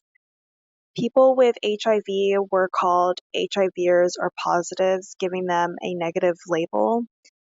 People with HIV had trouble finding jobs. Economy in countries that have lack of resources are in a decline. They're unable to keep up with the increasing numbers of cases with HIV and the lack of resources to prevent the spread of HIV, such as testing and treatment, leading to more sick people and more deaths, making it difficult to create a thriving economy. Stigma, believing that only certain groups of people can get HIV, such as only gay men can get HIV. Before HIV was named by the CDC, the virus was called GRID, GRID, which stood for gay-related immune deficiency. Discrimination, excluding people with HIV or assuming people have HIV and treating them differently. Because of the negative stigma that HIV had and may still have these days, people who live with HIV are most likely to have a decline in mental health than those who do not have HIV. COVID-19 effect on the communities are listed on this slide. Something that we learned is that there's an increase in mental health. What this means is that due to job loss, this is associated with increased depression, anxiety, distress, and low self-esteem. And we learned that it may lead to higher rates of substance abuse and suicide. Here's a graph that compares the HIV infection rates of 2014 and 2018. As we can see, HIV mostly affects minorities such as Black, gay, and bisexual men, and Latino, gay, and bisexual men. Cases and deaths for COVID-19 in the US. The first column to the left is the cases and deaths by age. As we can see, younger people are more infected by COVID-19, but are less likely to die from the virus. Although older people report less infections, they are more likely to die from the virus. On the right side of the column, we can see the cases and deaths by race and ethnicity. We also found out that although women are more likely to contract the virus, men are more likely to die from it. In both COVID and HIV, people's mental health has been affected, especially those who have HIV and those who have COVID. So during this pandemic, researchers have gathered information, and we have it posted here on the slides. And this shows adult reporting symptoms of anxiety or depressive disorder during the COVID-19 pandemic. This is for the months of May, June, and July. And as you can see, there's an increase of adults reporting anxiety and depressive symptoms. People with HIV have a higher risk of mental illness compared to those who do not have HIV. And HIV sometimes can cause problems with movement, thinking, and emotions, and this is caused by HIV directly infecting the brain. Contact tracing for both HIV and COVID are very similar. Both track and inform others they've been exposed to someone who's infected, and give guidance to both cases and contacts for HIV. It's their partners. Both parties who have been affected by COVID, so the case and the contact, are given guidance for self-isolation or quarantine. For HIV, it's counseling and testing that's provided from a healthcare provider. Here are more similarities when it comes to HIV and COVID. Both we have never experienced before at the time and had to learn how to help communities slow down the spread. Both originated from an animal, which was then spread to humans. Both HIV and SARS-CoV-2 target T lymphocytes, which are cells that protect our bodies from infections. In the early stages of both pandemics, there were border restrictions that were placed. There were a lack of resources for lower income communities, and certain communities were targeted. So for COVID-19, it was the Asian community that was targeted, and for HIV, it was the gay community. Now we look at the differences. HIV and AIDS is primarily transmitted sexually, and secondarily by needle sharing. COVID-19, on the other hand, is airborne by respiratory droplets or surfaces that has been contaminated. HIV infection is for life. Those infected are potentially contagious to others, where COVID-19 will show up anywhere from 2 to 14 days and continues if there's an onset of symptoms. HIV and AIDS has had no known vaccine. It is difficult to develop a vaccine because it's different from any other viruses, where COVID-19 has developed many different vaccines. Job loss during COVID-19 versus HIV epidemic. There was no reports found during the HIV epidemic. But for COVID-19, the country has lost 20.6 million jobs since mid-March, resulting in an employment rate of 14.7%, a level not seen since the Great Depression back in the 1930s. I want to thank you guys all for letting us present to you today. If you guys have any questions, feel free to shoot a chat message to any of our teammates that was in the beginning of the slide. Thank you again.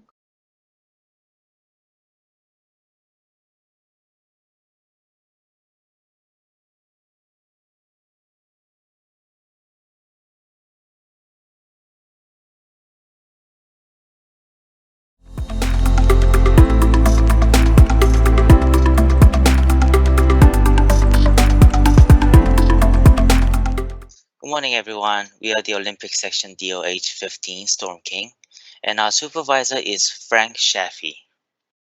And our team members are Roseanne, Ashley, Ella, Charlotte, Aram, and myself, Kevin.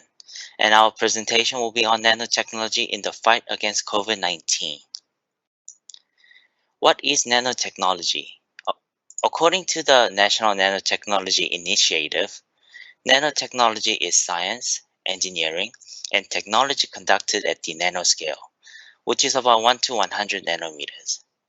Nanotechnology involves imaging, measuring, modeling, and manipulating methods at this length scale. There are a variety of usage of nanotechnology in this world, for example, electronics, energy, environment, food, fuel, textile, and lastly, what we are focusing on, biomedicine. We'll be talking about nanotechnology and how it's helping us in this pandemic. Next, I have Roseanne, who will talk about some of the ways to approach fight against COVID-19. Thank you, Roseanne. Thank you, Kevin. Hello, everyone. Again, my name is Roseanne. And one approach that nanotechnology could help fight against COVID-19 is the design of infection-safe personal protective equipment, also known as PPE, and the development of effective antiviral disinfectants. According to the Centers of Disease Control and Prevention, also known as CDC, the use of appropriate PPE and disinfectant is extremely important to combat the spread of this virus that we have today. Nanotechnology and PPE will enhance the safety of healthcare workers and the development of antiviral disinfectants. It will also offer a lot of new opportunities for the development of highly effective nano-based antimicrobial and antiviral formulations that are suitable for disinfecting the air and surfaces. Nanotechnology will also offer new materials that are more comfortable, resistant, and a safer means of protection against biological and chemical risk. Now, I will be focusing on personal protective equipment, PPE. I'd like to go over the main advantages of nanotechnology application for the production of PPE. Face masks, medical aprons, and others have been nano-engineered to provide new functions, such as hydrophobicity and antimicrobial activities that won't affect the material's texture or breathability. The hydrophobicity in PPE can provide an effective barrier on its own against airborne droplets emitted while coughing or sneezing. Using nanoparticles will provide antimicrobial activities that can be included in different types of fibers or materials. And the use of nanomaterials such as nanofibers will reduce breathing resistance and provide comfort, especially when wearing a face mask. At the same time, will protect against small particles, which also builds antimicrobial properties in textiles being used in PPE to prevent the growth of microorganisms. Now, because face mask is the most used PPE today during this pandemic, I would like to go over the advantages of nanoparticles used in face mask. Nanoparticles for face mask have two positive points. One of them is the protection of face mask that works as a filter plus microbicidal agent that blocks and kills pathogens. The second one is the management of this material will become safer once the biggest part of the pathogens is destroyed, reducing the probability of contamination during the undressing process. Now that you know a little bit of how nanotechnology can improve PPE, I will now hand it over to Ashley to continue with nanotechnology and disinfectant. Go ahead, Ashley. Thank you, Roseanne. Again, my name is Ashley, and I will be speaking briefly about nanotechnology-based viral disinfectants and how they work against SARS-CoV-2. Nanotechnology-based viral disinfectants prevent viral dissemination on air, surfaces, and protective equipment. The nanotechnology disinfectant products will allow surfaces to be protected for months at a time. This is especially useful for frequent touch surfaces such as railings and doorknobs. Now, Ella will be speaking to you about diagnostic testing. Thanks, Ashley. Hi, everyone. My name is Ella, and as Ashley said, I'm going to be focusing on nanotechnology in diagnostic testing, which is another area that nanotechnology is helping us in this pandemic. Nanotechnology is on the cutting edge of the effort to develop more effective and efficient diagnostic tools in the field of medicine. For example, it's used in detecting tumors and cancer biomarkers early on, and in a specific example, it's used in a breath test that was recently developed by a researcher in Sydney, Australia, that can diagnose asthma, diabetes, and lung cancer by identifying certain biomarkers in the breath. These tests are exciting for several reasons, including that they're fast, they're easy to conduct, and they're sensitive. And for these same reasons, COVID-19 tests using nanotechnology are promising. So I'll be focusing in on a specific COVID-19 test that was developed at the University of Maryland School of Medicine that uses nanotechnology. This test uses gold nanoparticles, which are ideal for virus detection, and it only takes 10 minutes to run. In this test, as you'll see in the graphic, a nasal swab or saliva sample is taken, and then through a simple process, RNA is extracted. Next, the RNA is added to a purple solution containing gold nanoparticles. If SARS-CoV-2 is present in the sample, the gold nanoparticles will stick together and precipitate out of the solution, and this causes the color to change from purple to blue. So this test actually allows for naked eye detection of the virus. A purple test means that it's negative. A blue test means that it's positive. So the process within the solution is called colorimetric assay, and I want to focus in on that a little bit more because that's where the nanotechnology comes into play. So in this process, the gold nanoparticles are capped with synthetic fragments of DNA, and those are called thiomodified antizine oligonucleotides. I'll refer to those as ASOs. And those ASOs bind to the N gene of SARS-CoV-2, so they're attracted to that N gene. When that happens, when they bind to that N gene, the attached gold nanoparticles clump together and precipitate out of the solution, and this is what causes that color change. In order to bring the color change up to a visible level, even at a very low concentration of the virus, the enzyme ribonuclease H is used to separate the RNA strands from the RNA-DNA hybrid, and this facilitates even more agglomeration of those gold nanoparticles, and again, that's what leads to the color transition of the solution. This test is promising for several reasons.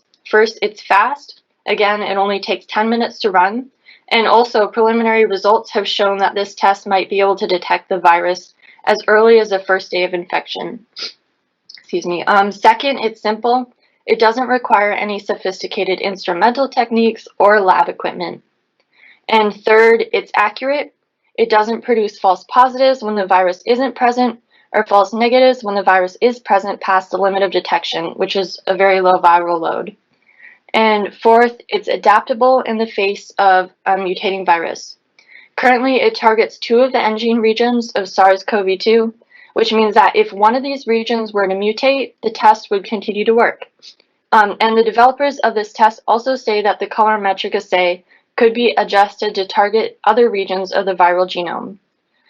This test is promising to be useful for watching for outbreaks of COVID-19 in places such as long-term care facilities and daycare centers. So it'll be interesting to see what happens when hopefully this test becomes commonly used.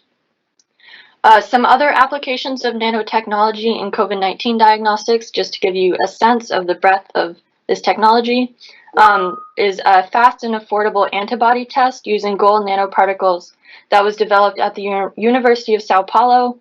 And then also in Singapore, a sample collection kit has been developed that uses nanotechnology in an RNA stabilization fluid, and that allows that viral RNA to be stored at room temperature for up to a week. And so that's really useful for transporting samples, especially when refrigeration isn't available. I hope that gives you a sense of how nanotechnology is helping us diagnose COVID-19. And I'm now going to pass it over to Charlotte to talk about the treatment side of things. Thank you. Thank you, Ella. So, nanomaterials are being used in the development of drugs in order to deliver medicine to the lungs and help lessen the symptoms of pneumonia. The platelet-derived nanomaterials can be introduced to encapsulate the TPCA-1 to target the pneumonia site and calm the cytokine storm. This helps reduce inflammation in the lungs, and it gives the patient at least some relief to the pneumonia symptoms they're experiencing. Plasmid technologies are also being combined with nanotechnologies to create better reacting drugs that can be delivered to the system more efficiently. Combining both nanomaterials and the plasmid technologies is allowing scientists to create an at-home COVID-19 test that accurately diagnoses the patient, but then also allows the patient to be treated at home. In this diagram, we see that with a combination of plasmid technology and nanotechnology, we can have a multi-drug delivery system like those that are helping us with COVID-19 now, but further, it is helping with chemotherapy and other areas of medicine as well. Next, Aram will be talking about vaccines. Thank you. Thank you, Charlotte. Hello, everyone. My name is Aram, and I'll be talking about how nanotechnology is specifically related and contributing to the vaccine development in this section. As you can see on this slide, we have 2 types of conventional vaccines, which are LAV and subunit vaccines. LAV has a risk of transfer of virus as well as reversion. And most vaccines against viral disease are made from viruses grown in chicken eggs and mammal cells. This process of collecting the viruses and adapting them to grow in the lab, as well as shipping them around the world, can take months. So, for newly emerging viruses like SARS-CoV-2, for which a new vaccine is needed as quickly as possible, these steps may slow down the vaccine development. So, this leads us to a question. What if we could just skip slow process and our body can produce our own vaccine? The answer is mRNA or RNA vaccine, which stands for messenger ribonucleic acid. Unlike conventional vaccines, which can take months to produce by growing weakened forms of the virus, RNA vaccines can be constructed quickly using only the pathogen's genetic code. The RNA is made from a DNA template in the lab, and the DNA can be synthesized from an electronic sequence that can be sent across the world in an instant by computer. Currently, it only takes about a week to generate an experimental batch of an RNA vaccine. And as we all know, we have Pfizer and Moderna, which are RNA types of vaccine that also have received emergency use authorization from the FDA. So how is this RNA vaccines closely related to nanotechnology?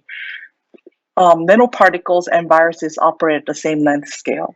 Specifically, SARS-CoV-2 is between 60 to 140 nanometers, which is also near in size to most currently FDA-approved nanomaterials, such as liposomes, emulsions, polymer-based particles, as well as carbon-based nanomaterials. Most importantly, nanomaterials can decrease the side effects of current antiviral drugs and also can co-deliver multiple drugs at the same time. But there's an issue with RNA.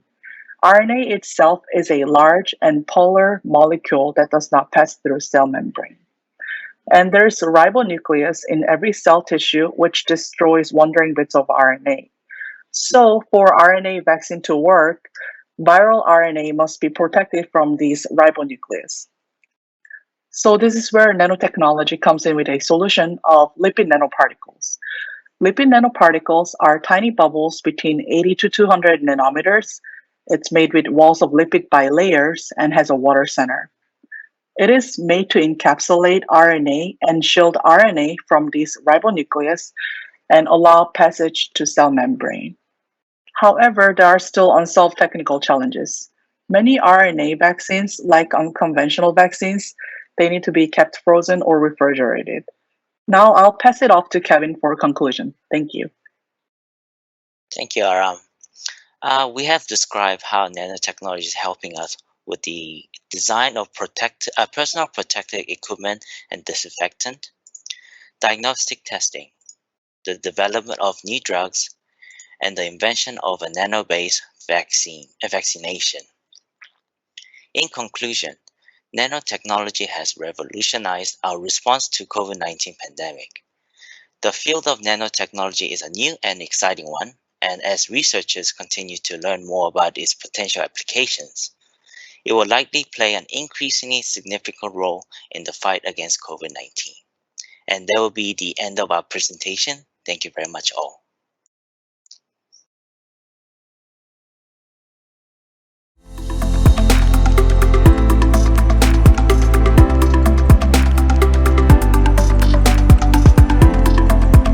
Good afternoon. Today we will be sharing our investigation of the impact this pandemic has had on Americans' economic health and how the societal divides have widened in the shared experience of COVID-19. As we all know, COVID-19 has shaken up almost every aspect of our lives and changed the world as we know it. No matter where you live or who you are, we have all felt or observed the effects of the pandemic on everyone's well-being. Now more than ever, our financial health is more dire and for many, the main concern in our day-to-day.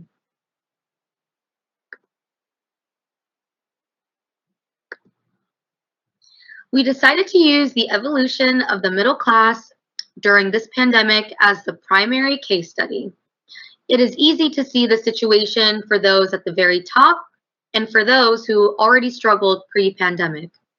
As most of America falls in the middle class is a better reflection of the general economic health. We have organized our investigation based on these sociological categories that make up this diverse population.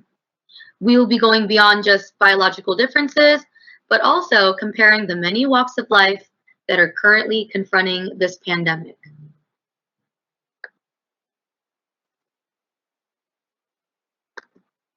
First, we will be looking at the US job market pre-pandemic to help compare and contrast. Middle-class households are working more hours than ever, but have very little to show for it. Those in the highest quintile of earning and those in the lowest have experienced more growth in income in the past 40 years than the middle class. This growth is largely attributed to more women entering the labor market, and if it weren't for their economic contributions, middle class incomes would have stagnated.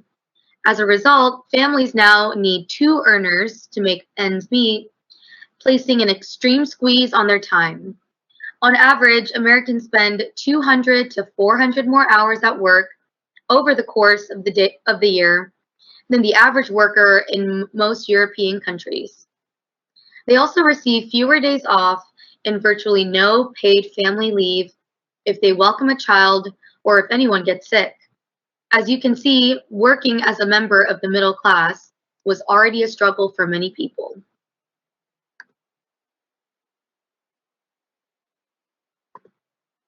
Like salt on a wound, this pandemic put further economic and mental strain on those that were already scraping by. The people who are already earning the lowest and on the brink of having to tap into other resources lost the most during this pandemic. Another painful observation is seeing a number being displaced out of their careers. Many have had to earn less than pre-pandemic times and probably have had to dip into hard-earned savings and for the first time in their lives, visit a food bank. It is clear that many Americans have disproportionately been forced to make these hard decisions.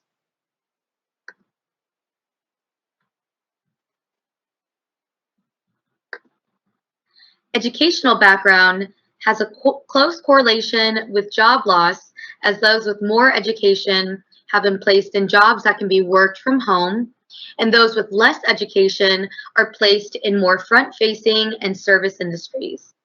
With the pandemic limiting in-person interactions, lower wage positions and service industries struggle the most. Can you guess which educational background might be most displaced?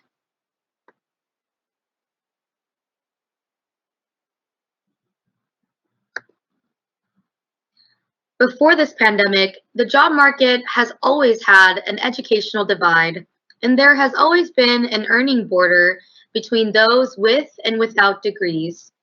Added pressure of last year's unemployment crisis has created a trickle effect as those with more experience may take jobs that require less experience. We are seeing those with less taking from those with even less.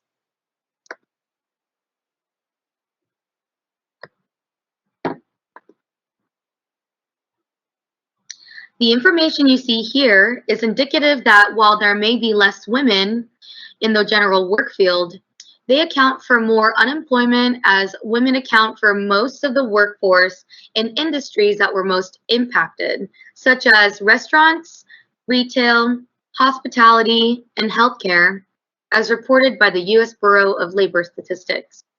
In addition to this, fewer women hold jobs that allow them to historically telecommute, so all these have made existing issues in workplace gender equality even more glaring. This contributes to regressions in the already long fight for a more equal job market.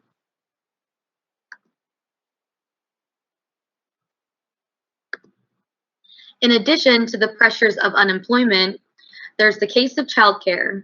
With school and daycare closures, more likely than not, the primary caregiving in most families fall to women. Even in modern times, with most married couples both working full-time, 60% of mothers provide childcare. This means whether they're a working mother or not, single or married, women have the additional responsibility of parenting amidst the pandemic.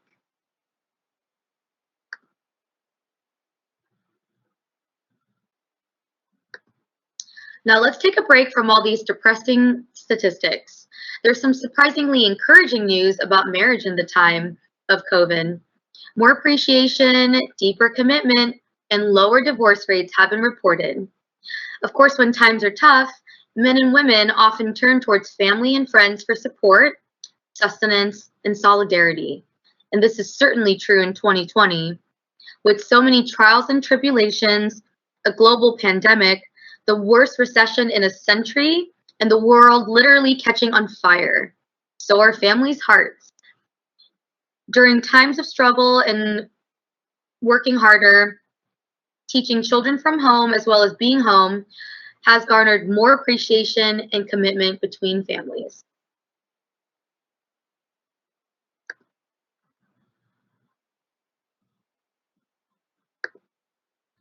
As most of us fall into these age groups, millennials ages 24 to 39 and Gen Z ages 18 to 23 are already entering and navigating a tricky job market and in a time that has shifted every industry.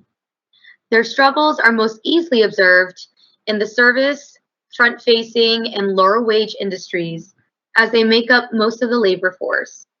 When looking at unemployment numbers as a whole, both millennials and Gen Z faced unemployment in the 20th percentile, while all other age groups only dealt in the 10th percentile.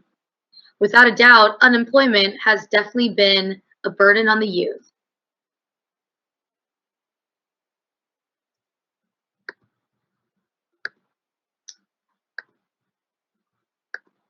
One advantage the youth had over older generations was the ability to use technology to connect with others during the social distancing.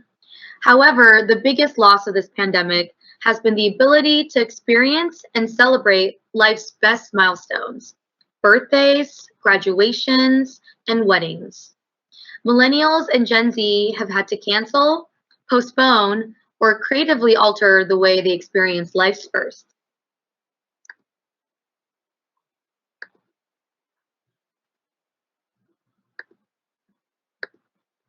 Throughout the many statistics through this presentation, race and ethnicity have been a repetitive theme that coincides with many other marginalities.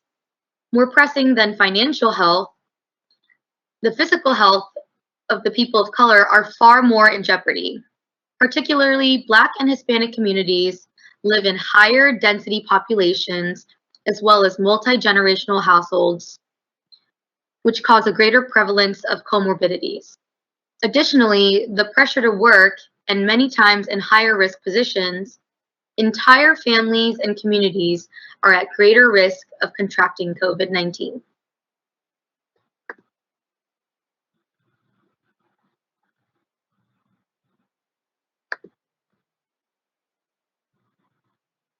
Aside from the stress of health, many families of color still have the stress of staying housed and fed.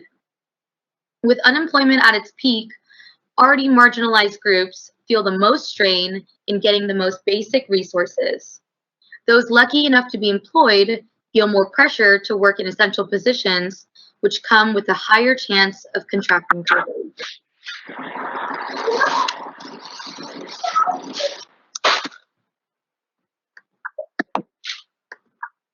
The middle class has been suffering for quite a while, but these challenges have been accelerated by the pandemic.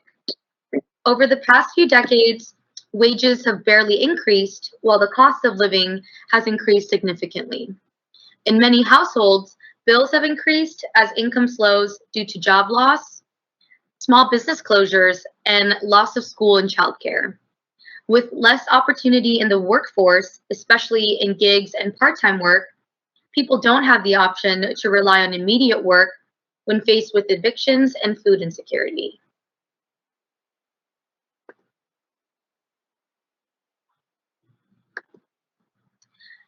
In this visual, you can see that local job markets have stopped growing and are in fact steadily declining. Unfortunately, lockdown and work from home measures have disproportionately affected small businesses, which many say is the backbone of the US economy. Small businesses are symbols of the American dream, which is slowly diminishing every moment we exist in this unprecedented recession.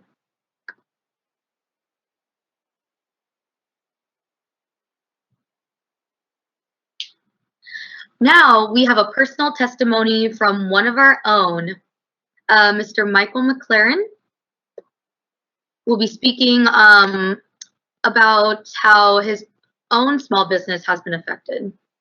Here's to you, Michael. Thanks, Irie. I am a small business owner, and so I've definitely been experiencing some of these pitfalls that have been happening during COVID. As a small business owner, I own a marketing agency, and we work directly in production. And what I mean by production is we work with front-facing companies to help them with marketing. So that could be anything from a concert to a movie premiere at a theater to a live event for a work conference. So for us, a lot of times people think about small business and they think about your local restaurant, or they might think about a department store. But there are also many small businesses that operate in the space that is still front facing, but not a storefront. For those people, they're still very much adversely affected. And for that range of people, a lot of them do fall into the middle class. But for most of them, that middle class is concurrent on them having their small business. When that goes away, they may have to resort to other means to make money. One example would, for example, be having a job here, temporary jobs, but that definitely will not supplement the money that they might normally earn. There is some silver lining, though.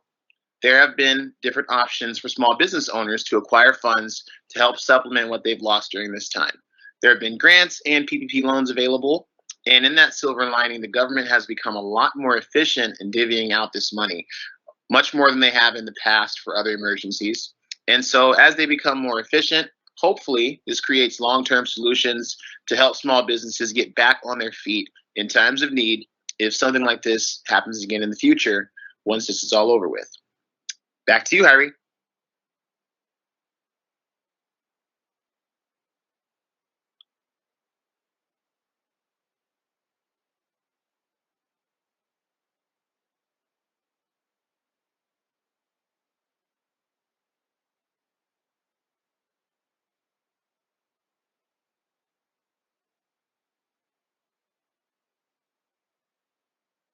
Well, looks like you're on mute, Hyrie.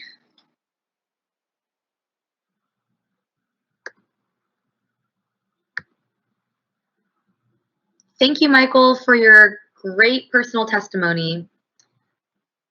Now, what's next? Over the next decade, we are going to witness a continued hollowing out of the middle class, which has unfortunately been the theme of our country for the last 30 to 40 years. With American jobs already battling automation and now an unprecedented recession, it is more than just livelihoods at risk, but a firm middle class and really the American dream. As the lower middle class faces more challenges than ever, the also challenged upper middle class sparked this domino-like effect of socioeconomic spillover. Families that never thought of food stamps now know what it's like to stress over groceries and keeping the lights on. Careers that seem stable are now put on hold or non-existent. That dream of owning your own business one day is temporarily on hold.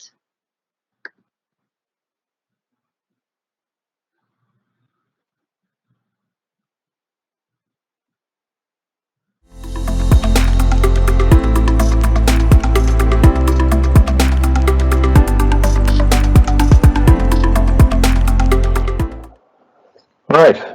Good afternoon, everyone. My name is Bo, and on behalf of David, Brooke, and Teresa, I want to thank you for giving us your attention this afternoon.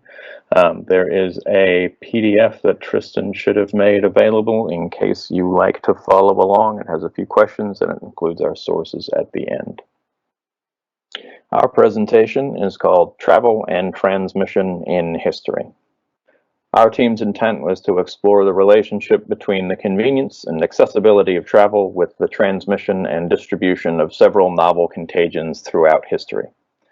An example of this is that at the end of the 20th and the beginning of the 21st centuries, it was generally understood and accepted that present-day jet travel and large and centralized airports and travel hubs would provide a very convenient and effective vector for a contagion to spread. The identification of COVID-19 in early 2020 as a truly global virus certainly cements this theory, and the repercussions of it are still being discovered.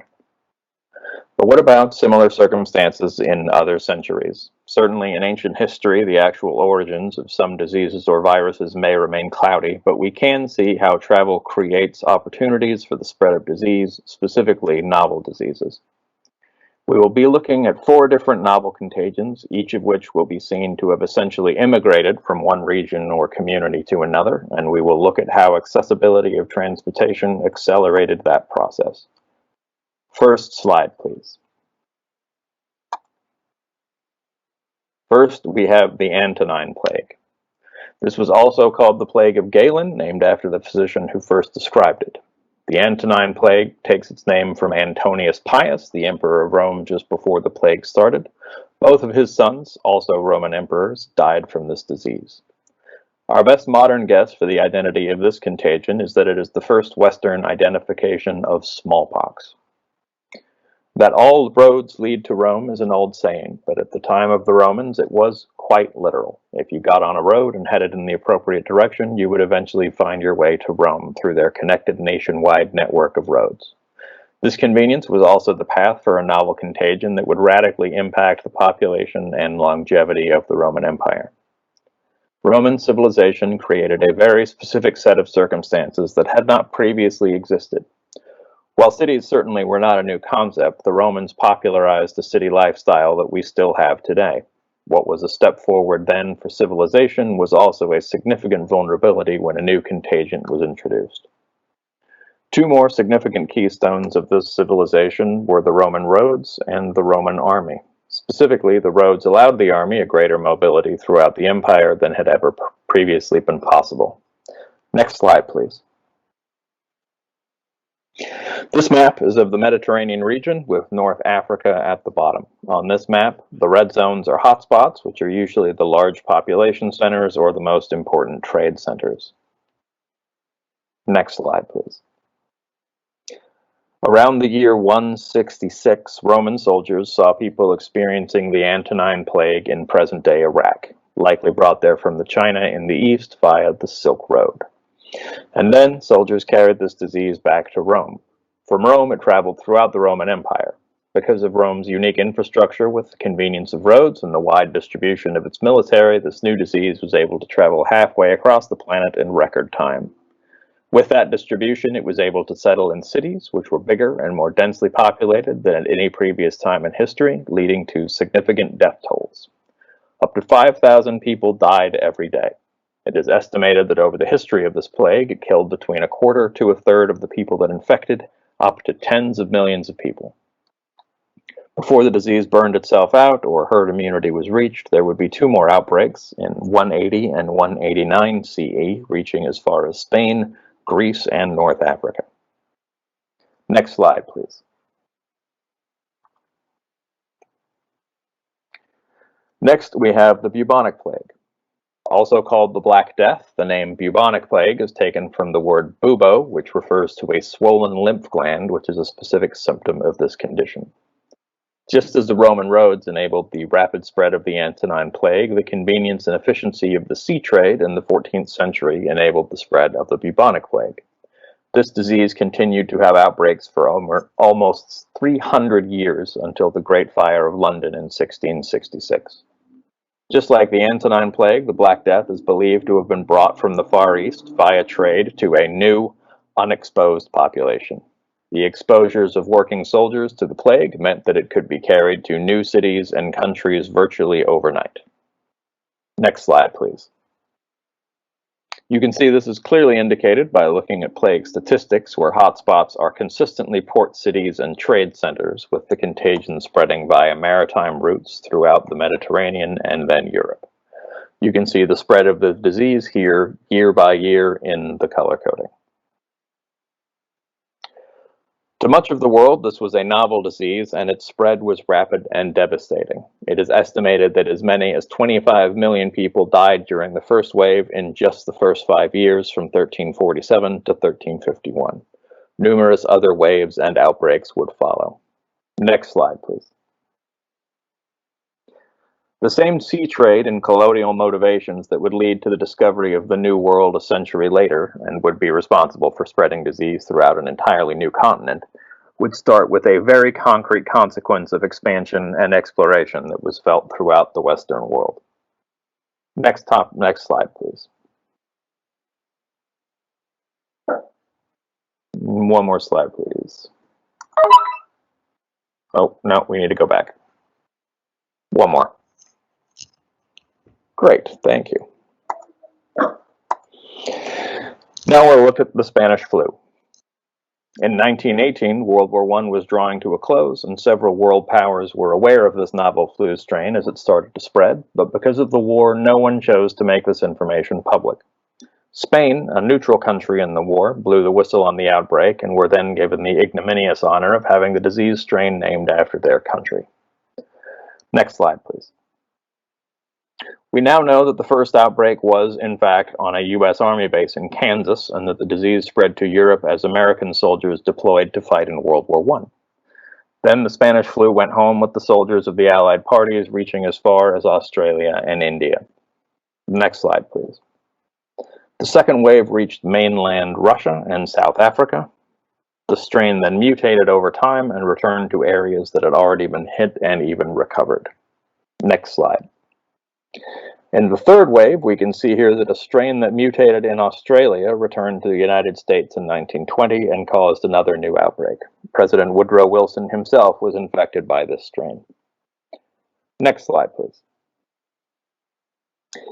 It is hard to find a more effective way of spreading disease than by putting lots of people together on a cramped ship for extended periods of time, and this was the case with getting millions of soldiers from the United States to Europe and then back home in 1918 and 1919.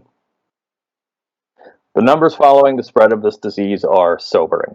It is estimated that as many as 500 million people, that is 1/3 of the entire population of the planet, contracted this disease, and at least 1/10 of them, 50 million people, died.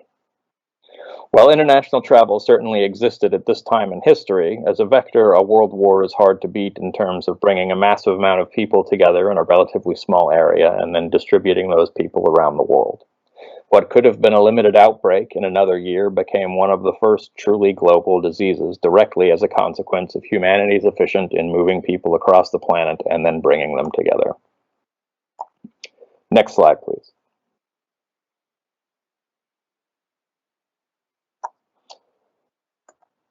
That brings us to COVID-19.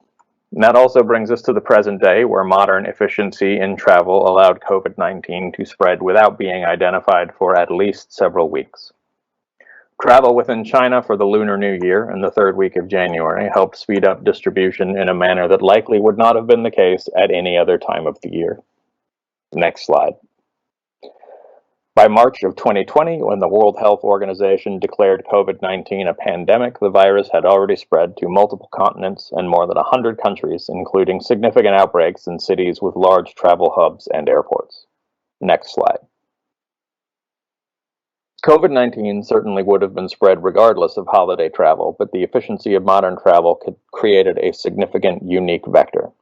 Unlike the three previously mentioned diseases, with COVID-19 we have seen various strains and waves be identified in less than a year, which indicates that the faster the disease spreads, the faster it may mutate and thus continue to spread rapidly in efficiency, staying ahead of efforts to combat it. Next slide, please. The WHO determined that travel and its forced proximity of people was the primary cause of transmission of COVID-19 in the past year. However, we have seen that travel has consistently been an excellent case of disease transmission regardless of the century. Clearly, the speed of transmission for these four contagions was enabled by advances and accessibility in transportation. The spread of each of these diseases became increasingly rapid as travel methods became more efficient. The first outbreak was largely borne by foot, the second and third by sea, and the fourth by air, and an initial spread that took several years narrowed to a single year and then only months. Without significant changes in our culture and how we travel in the future, it would seem that rapid worldwide transmission would be likely to happen again. Next slide, please. That concludes our presentation. We thank you for your time, and we look forward to speaking to you at the Q&A session at 4:30. Thank you.